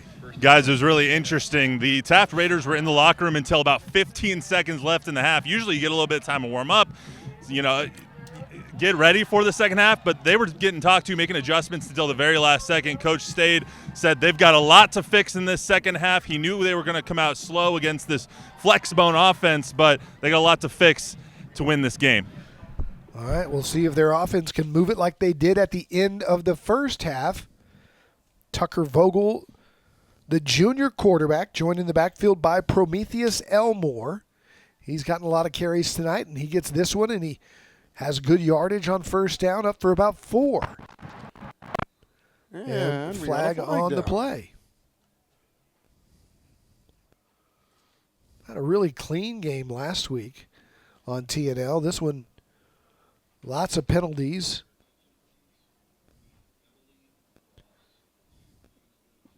Including some unsportsmanlike. This is a fight tonight.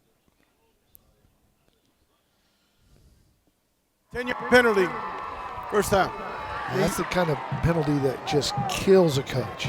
Absolutely. Your first drive of the second half, your first play, you get positive yardage, and now you're behind the sticks. It's 1st and 20. You just feel like if Taft settles down a little bit, but, they've been pretty good all year. It's just been one of those nights so far, finding a rhythm. Looks like they're going to throw it here. Vogel going over the middle. That ball almost intercepted. Stevens' defender jumped the route. Anthony Gonzalez was thinking pick 6. His ball was just a little high, but what great reaction on the throw by 23. Academic all-district for a reason, right? This guy's good in the classroom and obviously has a really good nose for watching film and seeing how things develop. He saw that one all the way and came within an eyelash of making a really big play for this Stevens defense. A couple of passing downs here at 2nd and 20. Vogel's going to run it, and this time he will not get out of a jam as a host of Falcons is there to bring him down, and he's a little slow getting up, man. Is he okay? He took a big lick, but hats off to 53 Francisco Reyes, one of their team captains, 3-year starter. Look what he does over here on the left side. Just has this guy completely locked up. That at least gave Tucker a lane in which to run. Although it looks like he's going to have to come out of the game. Yeah, he was a little woozy. I didn't know if it was his legs or if it was his head, but he was real slow getting up.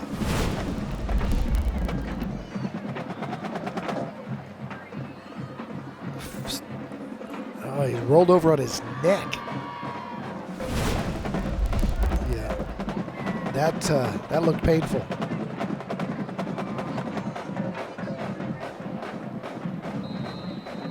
Yeah, at least give him a chance to catch his breath, if nothing else, but he is definitely going to the sidelines, at least for this play. It'll be 3rd down and 16. And we'll see who comes in at quarterback. They may go shotgun. No, here he is.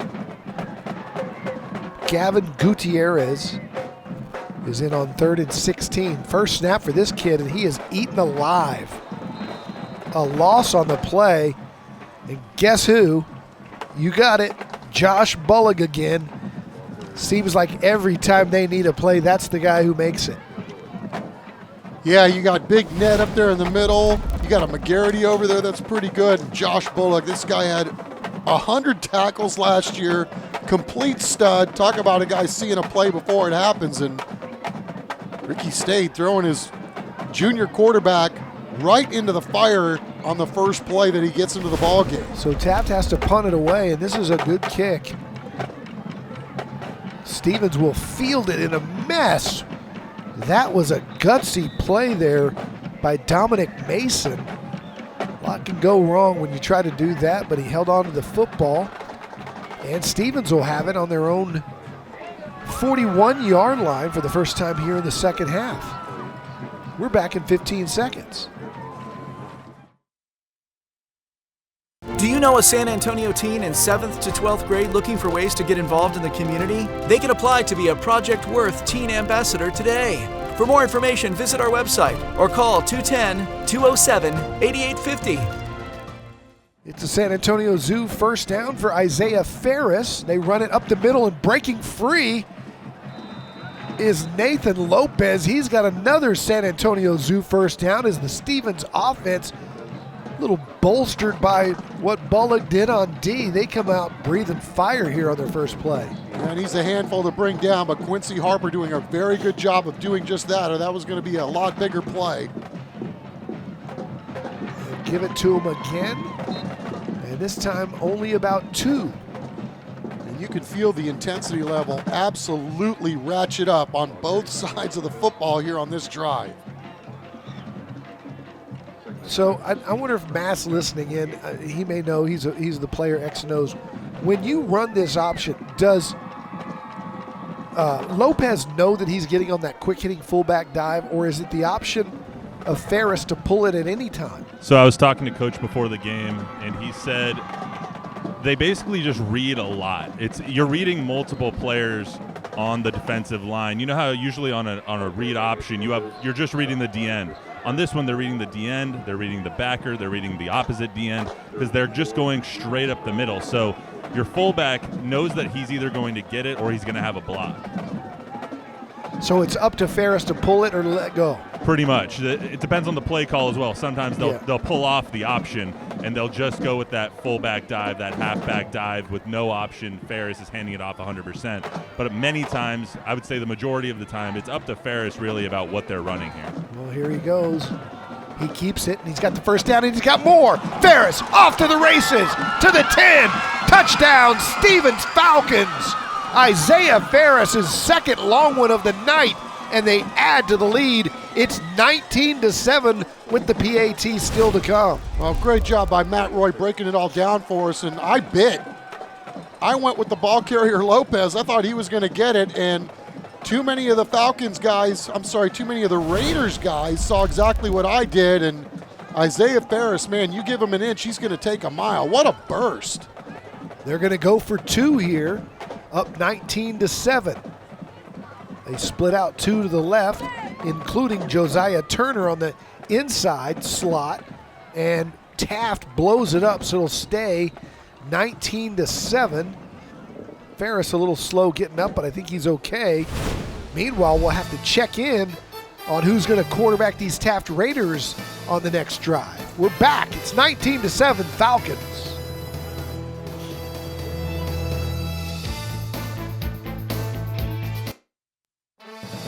Closed captioning for tonight's game is sponsored by Premier Pros. So the first half starts like the second, the second starts like the first with the Stevens Falcons scoring first. Jorge Rivera to put his foot into this one, and he kicks it away deep and over the head and into the end zone. And that Taft Raiders offense will see if they get their quarterback back, as Tucker Vogel was a little shaken up on that last series, but he looks like he's okay. He's got his helmet on, looks like he's coming in. Kind of fell right on the top of his neck. That could not have been comfortable. Yeah, to say the least, right? Yeah, but a tough guy, man. He's already made a ton of plays tonight in this football game. And again, it just seems like Taft can't get out of its own way, right? Whether it's a snap or an errant snap, or, they've had a couple of plays that not go their way either, but they're just trying to find a rhythm here in the third quarter. So they've got a little dipsy doodle here. Running the reverse, that block was close, and the flags fly. It's coming back as that was right there on the shoulder, and they're going to say he hit him for the block in the back. I knew it was right on the edge there, 53. Francisco Reyes, their big leader, their all-district 3-year letterman, trying to make a positive play, and he just clipped him. Keep your eye on 53, bottom of your screen. For 53. Got him on the shoulder. And half the distance to the goal. Again, Chuck, this is 2 series in a row where you have a positive play on first down, and you have a 10-yard penalty. This one, 15. And so you're going to start first down and 25. Last drive, first down and 20. Playing behind the sticks, it's never easy. It never is, but you can see they got athletes, right? You like the running back. You like both of the receivers that they've got. Quarterback's obviously elite. It's just a matter of finding a rhythm and, everybody doing what they're supposed to do on each individual play. All right, so they're behind the sticks. They're going to throw it here, throw it into the flat to their speedster. Ray Foster is blown up. Big physical collision back there. Aiden Rodriguez, the academic all-district, says, get a load of those smarts. Yeah, very good job of obviously recognizing what the play was going to be. And, unfortunately, Ray kind of got knocked off his route there a little bit, had to go back for the football a little bit, made it hard for him to get his feet clear, but outstanding defensive play nonetheless. Second down and 27. Vogel on the roll, going to fire into the flat. It's caught and wrestled out of bounds right there, short of the 15. So it'll still be third and really long here for the Taft Raiders. Well, let's see what they got dialed up here. I know where I'd be looking. Ray Foster with the speed. Maybe he could outrun somebody. David Aguirre on the catch on that last one. Foster's on the inside there at the top of your screen, standing right on the 0 of the 10. And they'll throw back, and that ball's caught. And pushed out of bounds for a small gain. It'll be fourth down and a mile, and so the Taft punt team comes on, and Stevens should get it again in really good field position, most likely in Taft territory, as Dominic Mason goes back to return the punt off of the leg of the Taft punter.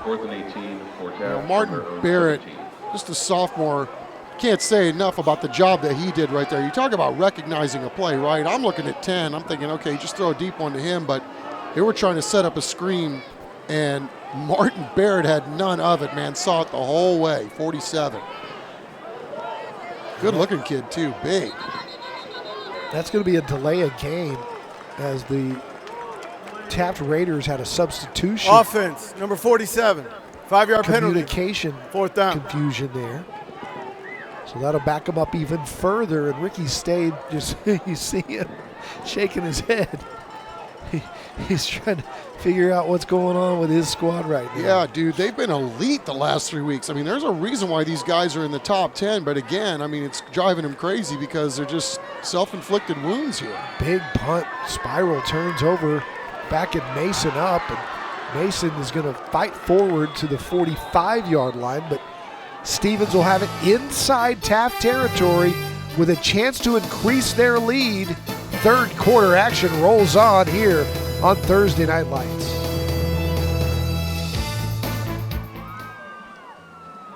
Welcome back. It is our Moonlight Ballroom Smile Cam, and you can see those Stevens Falcons with a lot to smile about, as tonight they lead it here, extending their lead here in the second half over Taft.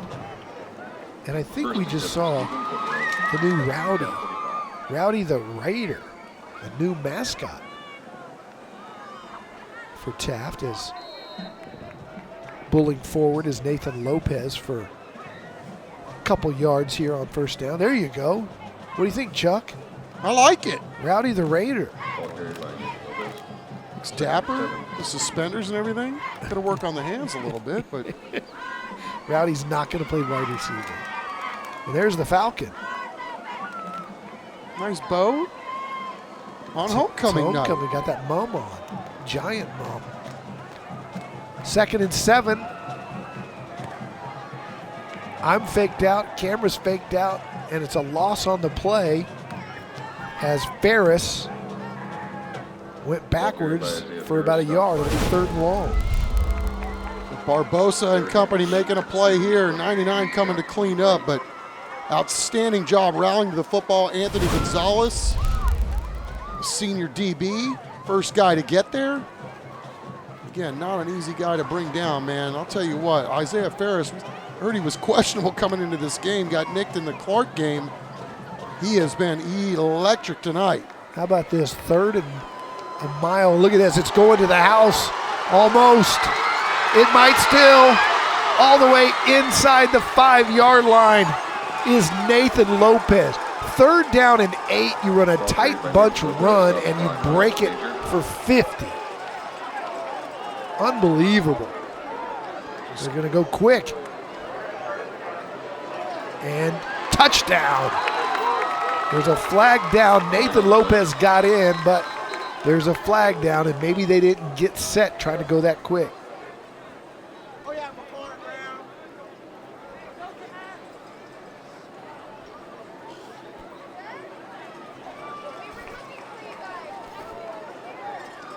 So if you're reading the body language of the Falcons, that thing's going to stand. Substitution infraction. Defense.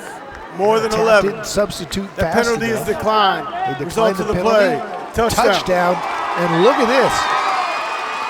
The Stevens Falcons up 25 with the extra point to come, and here you go. A tight look at it. We talked about him in the pregame, Chuck, and this young man is quite the athlete. He really is. I mean, you talk about getting ahead of steam, and aptly rewarded for that huge run on 3rd and long. Gets into the zone and some trickeration on the 2. Pitch toss.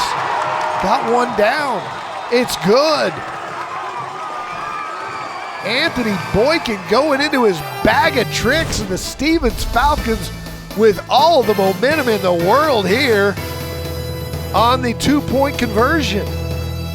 Nice. 4 for 4 throwing it tonight.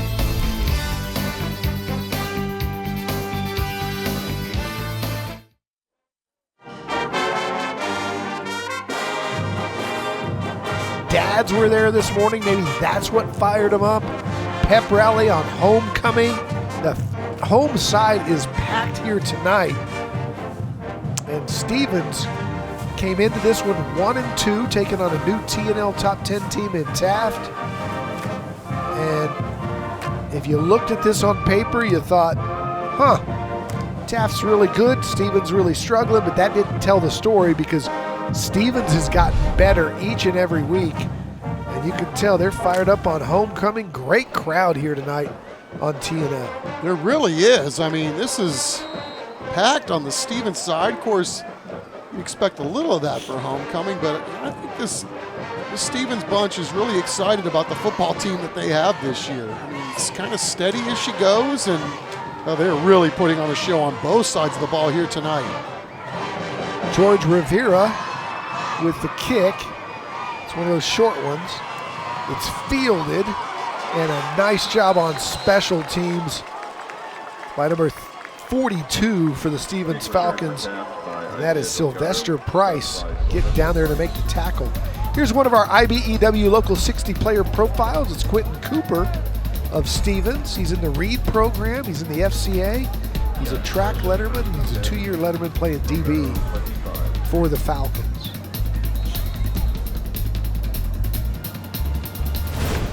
And the defense going to see what they can do here against a Taft team that's gone backwards because of penalties on their first 2 drives on first down. It's a San Antonio Zoo first down for him here. They run a little counter up the middle, and Elmore has a nice gain on the play near the first down marker, a gain of about 8 or 9.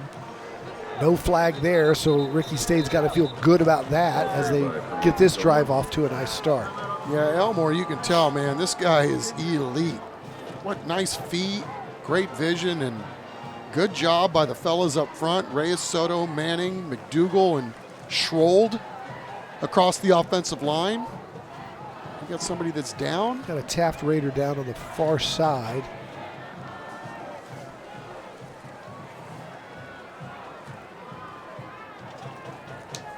I believe that's number 1.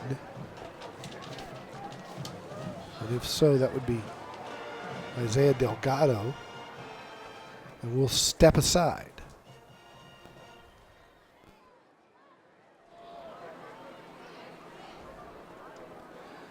We're back as Delgado limps off. He's going off under his own power. That's a good sign. Not sure if we'll see him here again tonight. It's 2nd down and 3 for his teammates. The Taft Raiders, who have it on their own territory on about the 32, trailing by 20 points. Yeah, I'm sorry, Don, didn't mean to cut you off. I apologize. Delgado's one of their most versatile outside guys, so huge blow to their offense. They'll run Elmore. He bounces it to the outside. He breaks a tackle to the 40, across the 40 to about the 45-yard line. Nice job of showing his speed to the outside to pick up a San Antonio Zoo first down. Really nice job bouncing that thing outside. An outstanding job, too, by Aiden Rodriguez, the Stevens linebacker. He's fighting through 2 guys there, and I thought did an amazing job of disrupting that play, but got to get some help from his fellas outside. San Antonio Zoo first down. Here's Vogel to Elmore. He's going to bounce this one, too. He picks up 5. This game getting physical in the trenches between these 2 teams. Has been all night. And there's your guy again, 30, Josh Bull. Josh is in on just about every play. Prometheus, what a great name is right. And 2nd down and 5 for the Raiders, right at midfield. They run Elmore in motion. They throw it to the sideline over here. Nice job by going down and getting that one as the throw was low, but Kenyon Skelton, who had a really great catch in the first half where he drug his back leg, didn't count. Called him out, but it's 2 great catches tonight for him because that one he had to go pick it off his shoestrings. Yeah, that was a fantastic play in the first half. And boy, how big a drive is this for Taft as we start here in the 3rd quarter late? They need this one. They need points. They'll toss it to Elmore. And he gets back to the line of scrimmage and now fighting forward. Picks up about 1.5 yards. Ball came out at the end, but well after he was forward, progress was stopped. It'll be 2nd down and 9. Boy, this guy just looks like, you needed probably 1 extra block right there, but even with that said, still able to get some dirty yards on the play.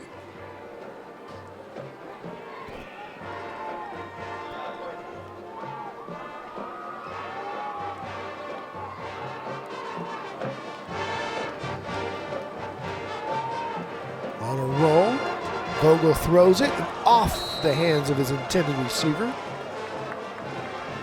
Just a little high. He's been a little high on a few throws tonight, but throws it with great velocity. Xavier Reed saw that one go off his hands a little high.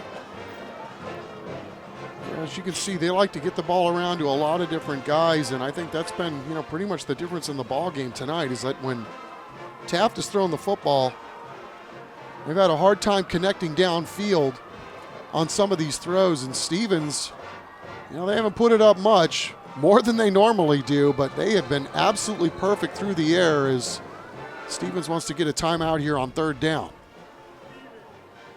So Stevens will take the timeout. 2:18 to play here in the 3rd. Anthony Boykin's squad coming out, and hats off to his coaching staff tonight. Both sides of the ball. They've been really creative offensively in that run offense. And then defensively, they've had guys really fly to the ball. Of course, we've talked a lot about Josh Bullock all night. But they've had good schemes. They've coached it up well. Of course, we saw him going into the half. He was ahead and still not happy. And you can see they're still coaching hard over there, trying to get these guys to bow up on a big third down play. It's a big play of the football game, because if Taft was to somehow finish this drive with points, it's a new ball game. You stop him here with this late in the third quarter, time becomes your friend. Yeah, it's just been a masterful job tonight by Stevens, taking advantage of what's in front of them. And, you know, you get the sense, right, if they control the run game, they're going to control the clock, and they've been scoring points at the end of these drives, and they've made it really hard on Taft. Quarterback run for Vogel. Good play call by Ricky Stade, and his coaching staff coming up with one that catches Stevens' defense off guard and gets inside the 30 down to about the 25-yard line and keeps this drive alive. Yeah, and guess who was on the tackle on the other end, right? Huge chunk play by Taft on this play, but here comes 30. So San Antonio Zoo first down for the Raiders. If they can get points here, cuts it to a 2-score game, gets really interesting. Vogel wanted to throw it. Now he's going to run it. He's going to reverse field. Very creative with the way he runs the football. Good pursuit by Stevens to bring him down after a short game, but he is never out of it. Think he's going to need a hot tub tomorrow?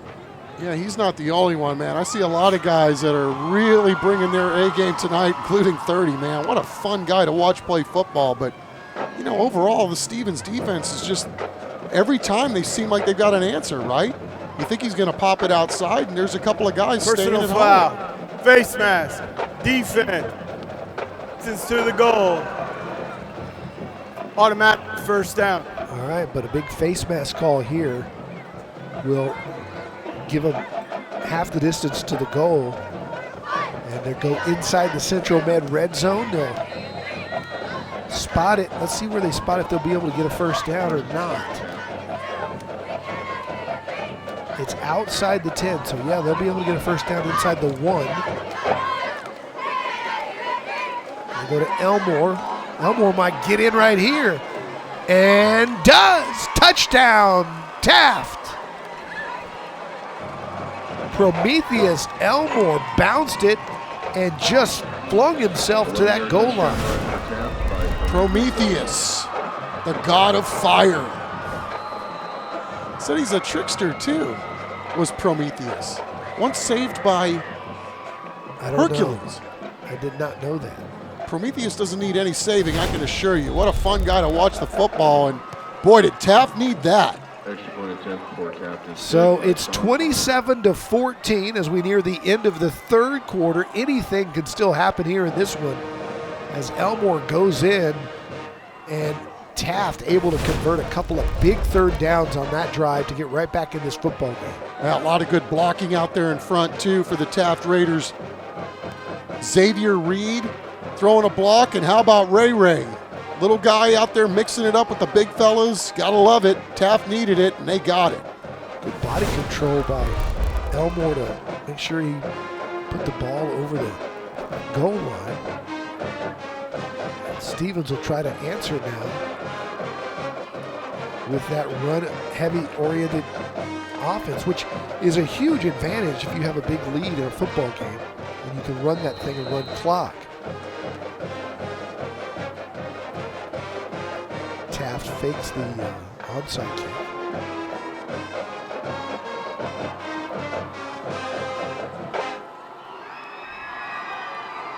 And now they'll kick it away. Little squibber, fielded at the 15 and across the 30, down the 35 and out of bounds, and maybe late. No flag. Awful close. Now they have to be separated, and Josh Bulling's not happy about something. Best seats in the house right there. Saw those guys. You notice how those guys didn't budge when Elmore fell right at their feet for that score. They just kind of smiled like, yeah, it's a touchdown. Kind of like that, man. The football guys, they saw where the play was going. They knew where it was ending. So no flag on the questionable late hit out of bounds. Still good field position for Stevens. They'll take over at their 39. And they've been dangerous with that option running game. Nathan Lopez behind Ferris, takes it, and good defensive push up front by the Raiders. I believe that was 25. Tristan Clark got there first. You know, it's really interesting watching them block up this running game. If you watch your offensive linemen, Don, they go low. You know, they try to knock guys off their block by just going lower. You know, there's nothing dirty about it. I mean, it's just face blocking, but it's just so different to see this actually work and work well. And, you know, we just don't see it very often, but boy, is it chess. And when they mix in the pass, it's even harder to keep track of. Go up the middle, and Lopez has another San Antonio Zoo first down with just sheer power and willpower. Man, is he tough to stop. Yeah, and then you get guys like 80 chipping in. I mean, look at this, plow the road. He ran over his own guy. That's what I'm talking about. I wonder if that 24 kind of reminds you of Marion the Barbarian. Right. Good call. 27-14. Stevens leads it at the end of 3 quarters. An eventful fourth, could be straight ahead.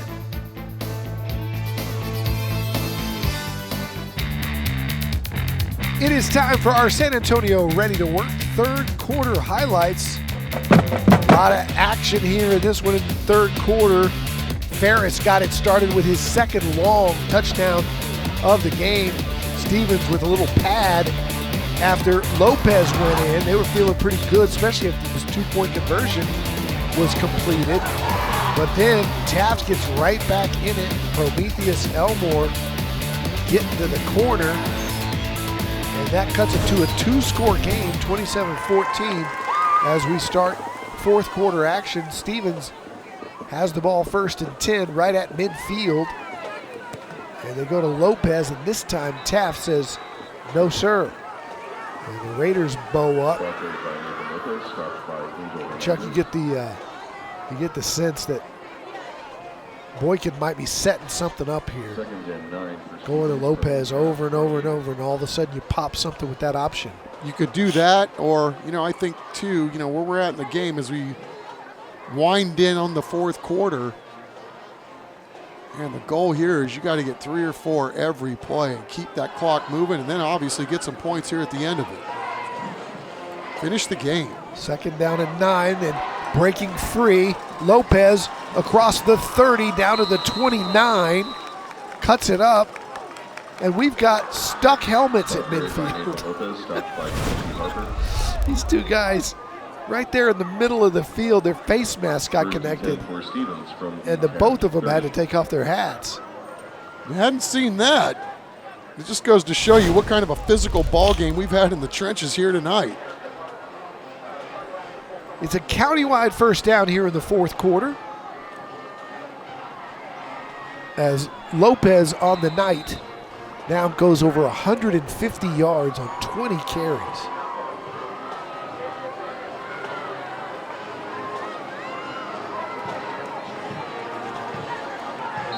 They run it inside to a new ball carrier.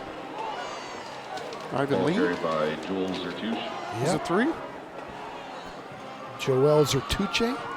So, you know, we've talked about the amount of guys that had touches running the football as we take a look at our Monarch Trophy, and that's going to not only the team that wins tonight's ball game, but obviously the MVP as well. And, of course, Don, can't say enough good things about Monarch's investment in TNL year to year, week to week. And you get what you pay for over there, man. It is quality stuff. Many years of being with TNL is Ferris is going to get up a little slow here after a nice game. Helmets come off the last time, and a shoe coming off on this one. And boy, what a tough guy this has been all night. Ribs are a little sore right now. We're going to need some sauce for those ribs after that hit. But remember, when their backup came in, he completed the only pass of the first half, the first pass rather, Caleb Ravilla in as the backup, and he's got to feel good about number 24 being right behind him. Hands it to him. Lopez is wrangled down. Good one-on-one tackle by the big guy. Don, on the next play, take a look at David Ronhell, the left guard, and then Jacob Chapoy, the captain, at the left tackle. To Chuck's point right before the quarter, watch them just bear crawl off the ball. They're almost in 4-point stances, obviously not pass blocking. How are you supposed to get around a guy just bear crawling towards you? That's just to stop the backside rush from ever getting there. Just take a look at it. It's really fascinating to watch the backside guard and tackle. Again, that goes to those fundamentals that we talked about that they learned from Harding University running this offense. That time it goes for naught. And this is a game in which both squads are going to feel this one tomorrow because it is a physical football game.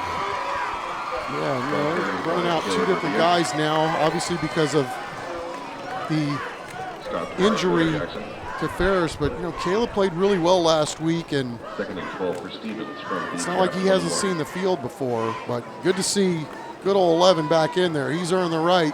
He can play to finish this football game for sure. Second and long. They'll fake the pitch as he wants to throw it. Got double coverage down there, and good coverage by Taft because this, I said I wonder if they were setting something up, something like that. And they had Lopez out in the flat, but Taft didn't bite on it at all. They were not fooled, and they dropped into double coverage and were right there to make a play. Yeah, Brian Martinez and Axel Barboza both doing a really good job staying at home. They did not bite at all on the fake, and tell you what, looked like one of those guys got a little banged up though on that play. So you run it on 3rd and 12? Yep. Of course they do. They pitch it outside, and they're not going to get much, and they're going to get out of bounds, and so they don't get yards or to clock to keep running. So it'll be 4th down and 12, and I think at this area of the field they feel very comfortable running the football. 4th and 12 for Stevens from the Taft 21. Clock is stopped with 8:15. Cody Jackson doing a really nice job of blowing that thing up, right? You get a guy who gets upfield that quickly, kind of disrupts the rhythm of everything, and 4th down. You gonna run it here? How about, I'd run 24 right up the middle. He'll get 12. Low snap. I'm gonna throw it. In trouble. Ferris running for his life. Nobody open. Takes the sack. And Taft is fired up on the far sideline because the Raiders will take over on their own 35-yard line. Down 2 scores, but with plenty of time left.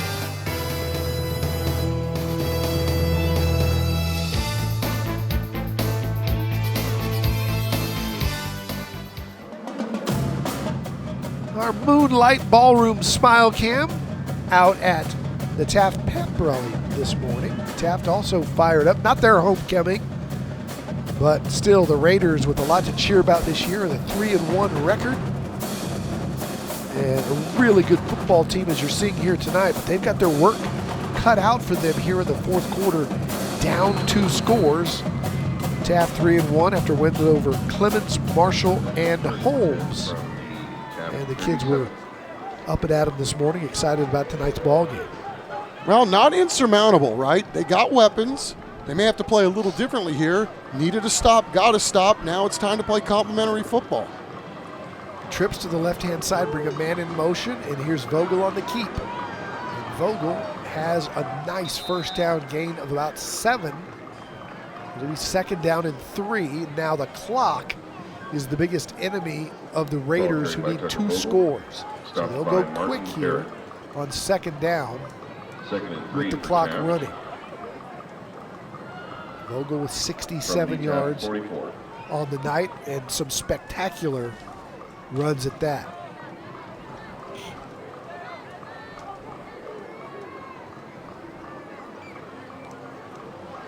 Fires into the flat, breaking a tackle, out of bounds across midfield. is the young man who's had a couple of really good catches here tonight. And that's Kenyon Skelton, the senior. San Antonio Sports and Valero are once again recognizing teams that have exhibited key values through their actions to learn how parents, teachers, and coaches can nominate teams and individuals that go beyond the game. Just go to sanantoniosports.org. It's a countywide service company first down. And it's another Vogel keep. Called keep. He's got another first down. He's down the sideline. Vogel, huge night rushing the football for the Taft quarterback. And just when you think they're going into passing mode, he gets a huge chunk again with his feet. Well, there was a huge hole in which to run through. May have gotten away with a little hold right there, but no autopsy, no foul. Vogel gets it right down the field and has his team in business, knocking on the door again. Under 7 minutes to play, another countywide service company first down. He'll toss it into the flat. That ball was tipped. It is a forward pass, incomplete. 2nd and 10 for Taft. It'll be 2nd down and 10 as Stevens trying to hang on here tonight on homecoming. Yeah, Angel Salas, the big defensive lineman, the junior. Great play to bust up that play. Got up there and got his big paw on it.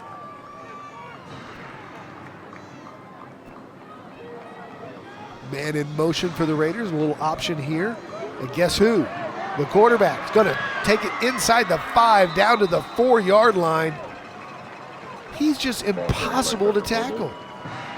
Yeah, he's not the biggest guy, 5'10", 170 pounds, but man, these feet are electric. And look at that, foot in the ground, little slide and glide, then gash and mash at the end of that too, taking on guys. Shifty, very shifty runner is Tucker Vogel. So it's 1st and goal now, 6:17 to go. Down 2 scores. It's Vogel, he'll keep. Vogel won't get there this time. Stopped short at the 1. Anthony Boykin challenging his defense to hold. And tempers getting a little heated. It's a very physical game. Vogel from the 1 going to sneak it, and he bulls his way in behind that big offensive line. And it's a 1-score game as the Taft Raiders go in. The flag is down, but it's against the defense. Touchdown will stand. It's 27-20 with the extra point still to come. Well, Don. Well, Dan to Don.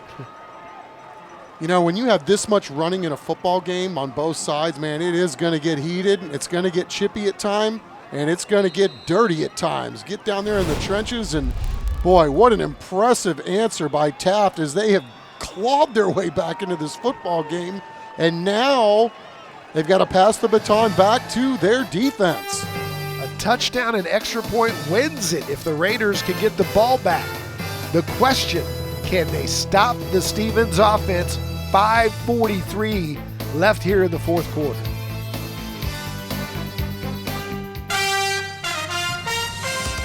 Johnny Lott over in motion, running inside wide open. This one's going places. You're not kidding. James Criswell down the sideline. Criswell, did he get in? He got the pylon. Touchdown, Raiders. Boy, it's been fun watching Ricky Lott's squad over the years. This is year 7 for him, guiding the Taft Raiders and really bringing and resurrecting a very proud program. As we watched this game unfold tonight, you know, it sure looked like Stevens had their way, and you just felt like it was a matter of time before Taft would find some rhythm on offense. Kind of strange that how they found their rhythm in this football game, going out of a page out of the Stevens program here. They're running the football a lot, running their quarterback a lot, and they answered with 2 quick scores here, late 3rd quarter, early 4th quarter. As we watch the ball bound into the end zone, now it is up to the Stevens Falcons offense. They've been very, very good, very hard to stop tonight, running their tricky offensive game, and now they need a couple of first downs to try to salt this ball game away. Taft armed with all 3 of their timeouts, so They're going to probably need more than 2 first downs, but the goal now, Don Harris, got to get 3 yards, 4 yards a chunk, keep moving the clock, and ultimately make Taft burn these timeouts. So here's Ferris with a countywide service company first down, keeping it himself. Taft not fooled, and so after first down, they'll get 1. Clock will run, but Taft doesn't need to burn 1 after that short of a game. Ball carried by Isaiah Ferris, stopped by Our IBEW local 60-player profile, number 8, Jacob Martinez of Stevens. He's a 2-year letterman. He's a day of service volunteer, and he works in the community with the adoption services, one of those kids going beyond the game here on 2nd and long. Stevens looking for a sustained drive, and they go to Lopez. And he has a nice positive game, make it 3rd down and about 5. This is where it gets really interesting. For a lot of reasons, right? Yeah. Not only the play call here, but what do you do on 4th down on this end of the field? You'd have to kick it away and not give Taft that kind of field position, you would think. Then again, they've got tricks up their sleeves as they've shown all game long. A little interesting wrinkle here as Ferris checked down to his wristband. Gonna pitch it. This is the play that scored the touchdown. And they go outside to big number 80. And that was the score early. That was the play early in the game that scored the first touchdown, Josiah Turner. And it works again. That's a great offensive coordinator play right there. Absolutely. They were in one play, checked out of it. Everybody checked their wristbands, and they decided to go outside. Pitch was a little errant. Good job by Josiah to not only find the ears on the football, but then also give his team a fresh set of downs. You know, best case scenario, you stay inbounds, but he had one mission right there, and that was to move the sticks. All right, so they'll go to Lopez. Good tackle around the legs, kept him from really getting more than that, but still a nice, solid first down play. About 4 yards, maybe 5. It'll be 2nd down as the clock ticks inside 4 minutes. Boy, this guy is one tough, gritty dude, huh? And you talk about dirty yards. Almost everything he gets involves contact, and more often than not, he's the guy distributing the blows. 163 yards tonight on 23 carries. And they're going to let the play clock tick down inside 8. They snap it now, and he's still on his feet, churning for another couple. That'll be 3rd down, and it looks like Ricky Stade's going to burn one of his here. It does. Here's that bear crawling block that you can see right off the snap, staying low. They teach it, and as a defender, there's no way to get off the block. Yeah, a little torpedo action going on there in the middle of the lineup there. It is fun to watch because we don't get a chance to see this very often, although I know, it's making a little bit of a comeback at a lot of places where they evaluate their talent and figure out how they're going to do things. And, again, it's bears repeating. This is year 3 running this offense, and Coach Stade, the opposing coach, said there's no doubt they're running it better than they ever have. And boy, if they run it to perfection here tonight. I mean, again, you just see all the things that it can afford your football team, right? You're moving the clock, you're controlling the game, you're being easier on your defense for staying off the field, you're throwing off the rhythm of the other offense who's not on the field. All that has worked to perfection tonight. However, there's still 3:27 and a lot of football left in this game. Now you may think about going for it on 4th down if you don't get it here. I'd still punt it away and force them to go the distance the way that quarterback's been running. Another couple of first downs, and Stevens will feel a lot better about this, and so will about 5,000 faithful here on the home side. Fullback may have gone early. Ferris kept it. He's wrangled down for a loss. Taft's going crazy. They're fired up. And now I think you'd have to punt the football. Anthony Boykin's going to talk it over, though. He's meeting with the official on the near side. I think he's going to think about this. Well, first things first, Roberto Aguirre, what a phenomenal play right there. All kinds of blocking going on in front of the ball carrier, but from the backside, 23. Make a play when your squad needs it. Let's show off the cool quaff. Dakota Perkins is our collision of the game tonight. Here's what it looked like earlier tonight. Our ACNowSA.com collision of the game. Big number 88 goes 275 pounds, and you do not want to get that right there.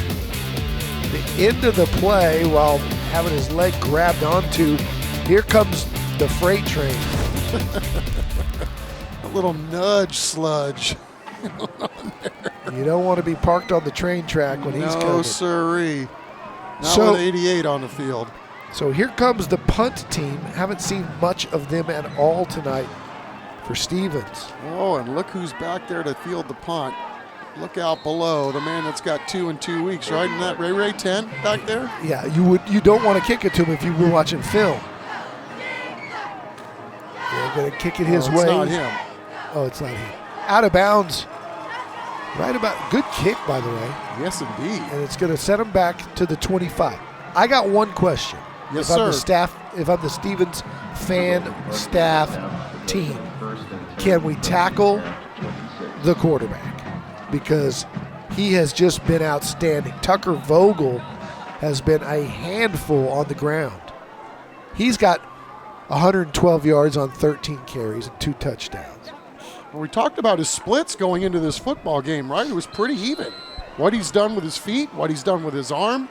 Well, tonight, it's been with his feet. There's no doubt about it. And it's really kick-started this offense. It's really, had a hard time for 2.5 quarters trying to find its feet. But, man, they've really picked it up here late.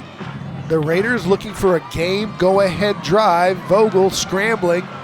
Now he's got a man going to fire it for Ray. That's in the direction of him and almost intercepted by the deep safety who came up to make a play on the ball. But there's so much game in this guy and what he's got in his holster, right? I mean, he drops back, he's moving his feet, he's got shoulder shrugs, looks like he's going to throw it, and he sets up defenders, and then he's really good, moving his feet and then getting the ball out. So they missed on that one, but, man, just a hard guy to read play to play, snap to snap.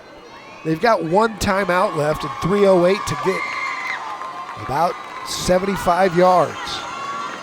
Going to run it again on that called quarterback draw. It's been big all night.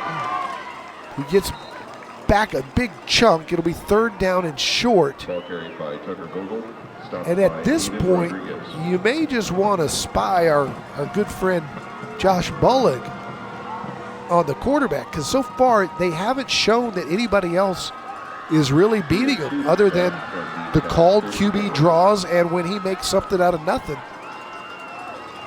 Right now, Bullock is dropping back. He's playing safety. He's just kind of reading the field. So, right now, they're going to see if somebody else can make it, and he's the safety guy. Here's the speedster. Ray's got it. Breaks a tackle. Cross midfield. Clock stops to move the change with 2:22. Little flip it out. Ray getting some blocks. Look at that. And then again, you just see the toughness of this guy too. Littlest guy on the field, but tell you what, you get in his way and you're going to feel something as well. This guy's a stud.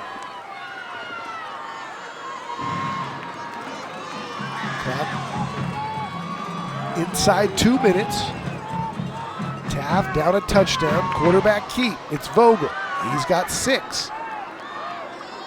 And Stade still only got 1 timeout left. He won't use it here. He's 2nd down and 5. 1:42 to go. Great job pulling Jonah Guerra from his wide receiver position. Kind of used him as a lead blocker, and 2nd, infinitely manageable. Going to throw into the flat. That's caught out of bounds. Nice, smart play to move the sticks. I want to call this guy Plaxico Burris so bad every time he catches it. What a whale of a ball game 17's had. Kenyon Skelton with the grab, stops the clock, 1:24 to go inside Stevens territory. Can the Falcon defense bow up, or will the Taft Raiders pull off a miracle comeback down 3 scores early in the second half? Here's Elmore. Elmore is across the 30, down to the 25 with 1 minute and 17 seconds to go. And if you're Stevens, you might think about taking a timeout to give your defense a little bit of a breather. They're on their heels right now. Countywide Service Company first down. Rolling right, firing into the flat, caught, and a nice tackle there by number 26 of that Stevens defense, Jordan Ortega. We tick inside a minute. Clock runs, continues to run. Fantastic finish set up here on TNL. It's really fun to watch this Taft offense operate late. You can tell they've been doing this a while. 2nd and 7, inside of 30. Vogel throws to the sideline, caught out of bounds is Skelton. And a flag down here. And that's thrown in the defensive backfield.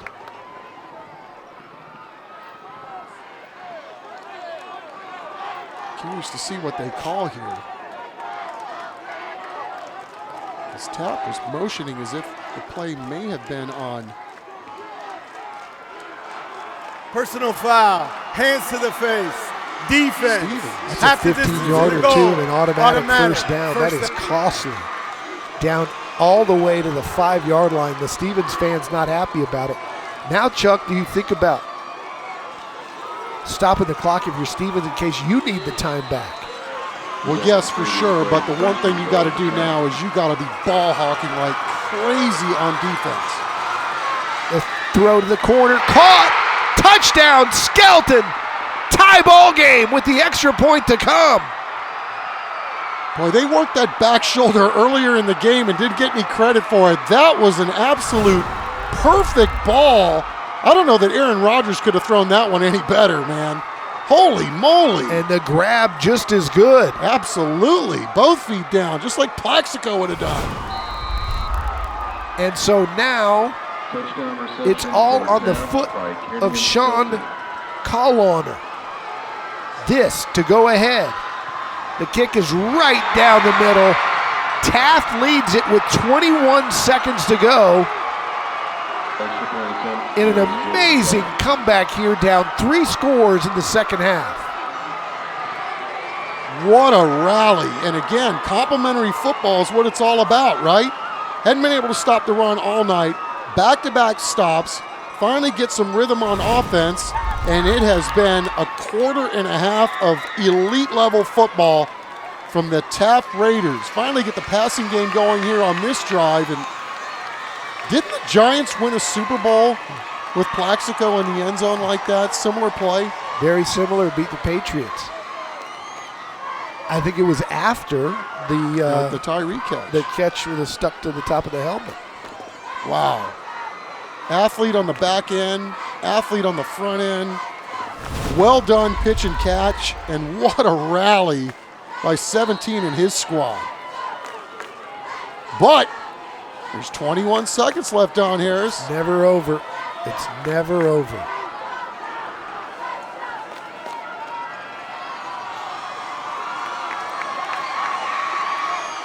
Taft will kick it away. Let's see if they do the pooch. They kick it away, and it's going to be brought out. The clock is running. And out of bounds with 13 seconds to go. And we're back in 15 seconds. Hey San Antonio teens! Are you looking for ways to share your voice, creativity, and ideas on ways to positively impact the community? Become a Project Worth Teen Ambassador. For more information, visit our website or call 210-207-8850. Even possession first and 10 from the Stevens 26.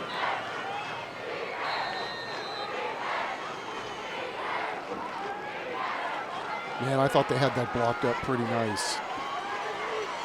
Taft, man, had a bunch of dudes swarming. It's a countywide first down with 12 seconds to go. Keep it in front of you, Taft. Ferris. Nothing gets behind you. Throws out of bounds, stops the clock with 8 seconds as they go to Mason. They're down to maybe 1, maybe 2 plays. 2nd and 7 for Stevens from their own 29. And just an incredible finish here tonight on Thursday Night Lights. Ball's on the ground. Ferris trying to make something out of nothing. This will be the last play of the game. And he's going to be brought down. Ball game over. Ricky Stade and the Taft Raiders come from behind to pull off a huge win in district play over the Stevens Falcons. Look at Ricky Stade. Is he fired up or what? And he should be. His team never quit. Nope, and neither did the Stevens Falcons. What a ball game, start to finish, in a tale of 2 halves.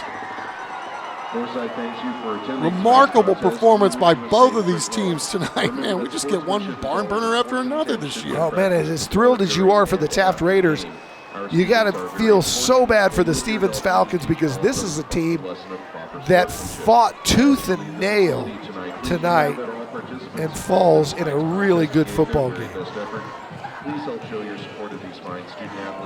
It is time for our Living Way Church play of the night, and why not it be the quarterback of the Taft Raiders, Tucker Vogel. This play was dead in the water, and he found a way. And he did this all night, finding a way, using his speed. This in the first half to get them back in the ball game. They went down after that too by 3 scores and still clawed their way back into the football game. When we come back, we will give the player of the game trophy to that young man. No surprises. And Ricky Stade, our Monarch trophies, and it'll be a celebration for the Taft Raiders who win it 28-27. You're right. Tonight's broadcast of Thursday Night Lights is sponsored by Taco Cabana, the Gomez Law Firm, Beluga Air, Centro Med, Enroll SA, San Antonio Sports, Valero, San Antonio Zoo, County-Wide Service Company, Christus Children's, ACNowSA.com, Rhino Roofers, San Antonio Ready to Work, Moonlight Ballroom, Air and Plumbing Today, Living Way Church, San Antonio Metropolitan Health District, Premier Pros, IBEW, Vietnam Army Grunt Museum, and Monarch Trophy Studio.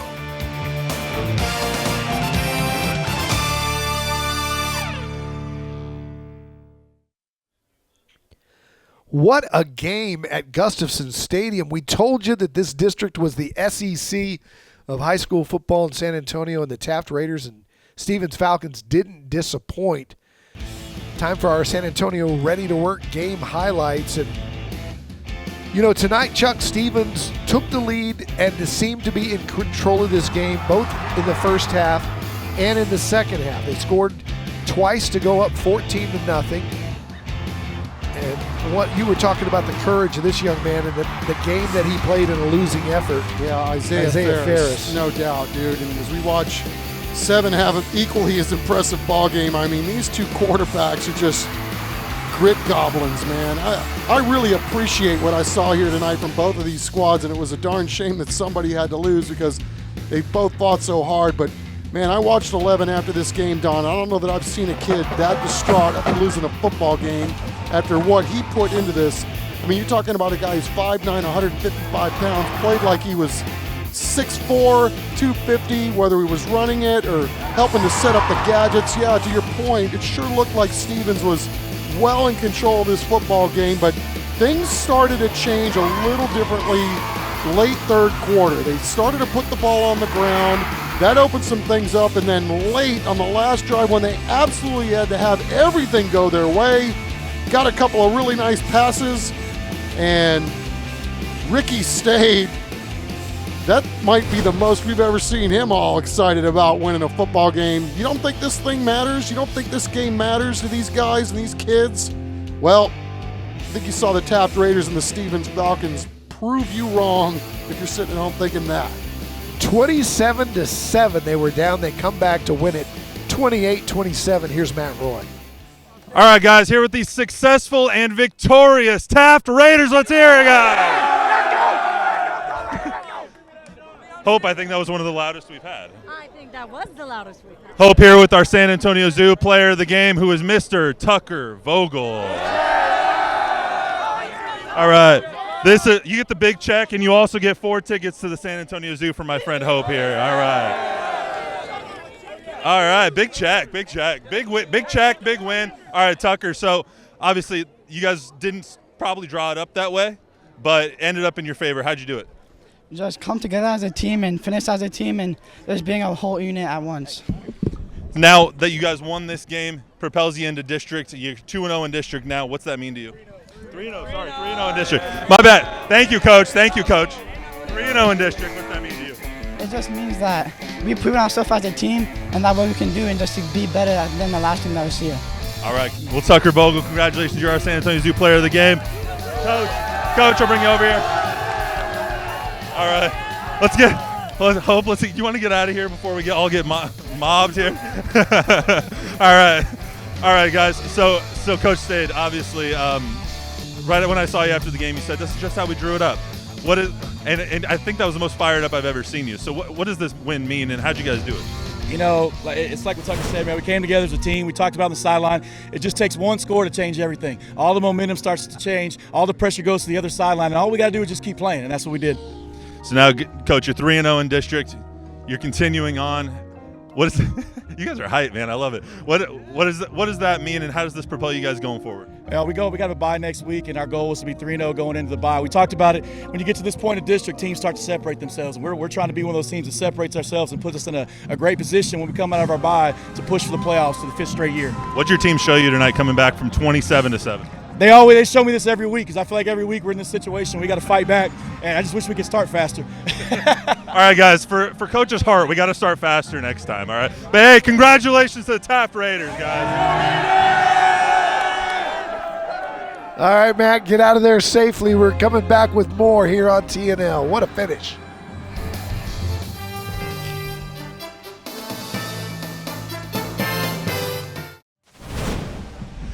Tucker Vogel, you're our player of the game. Where are you going to go now? The San Antonio Zoo. Woo!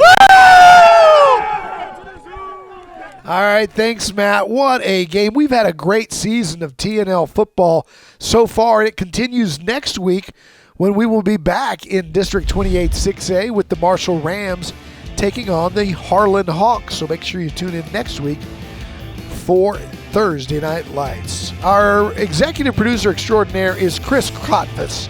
He's the man that makes the show happen. Brian Watts is our director, all his cameraman and all the guys in the truck.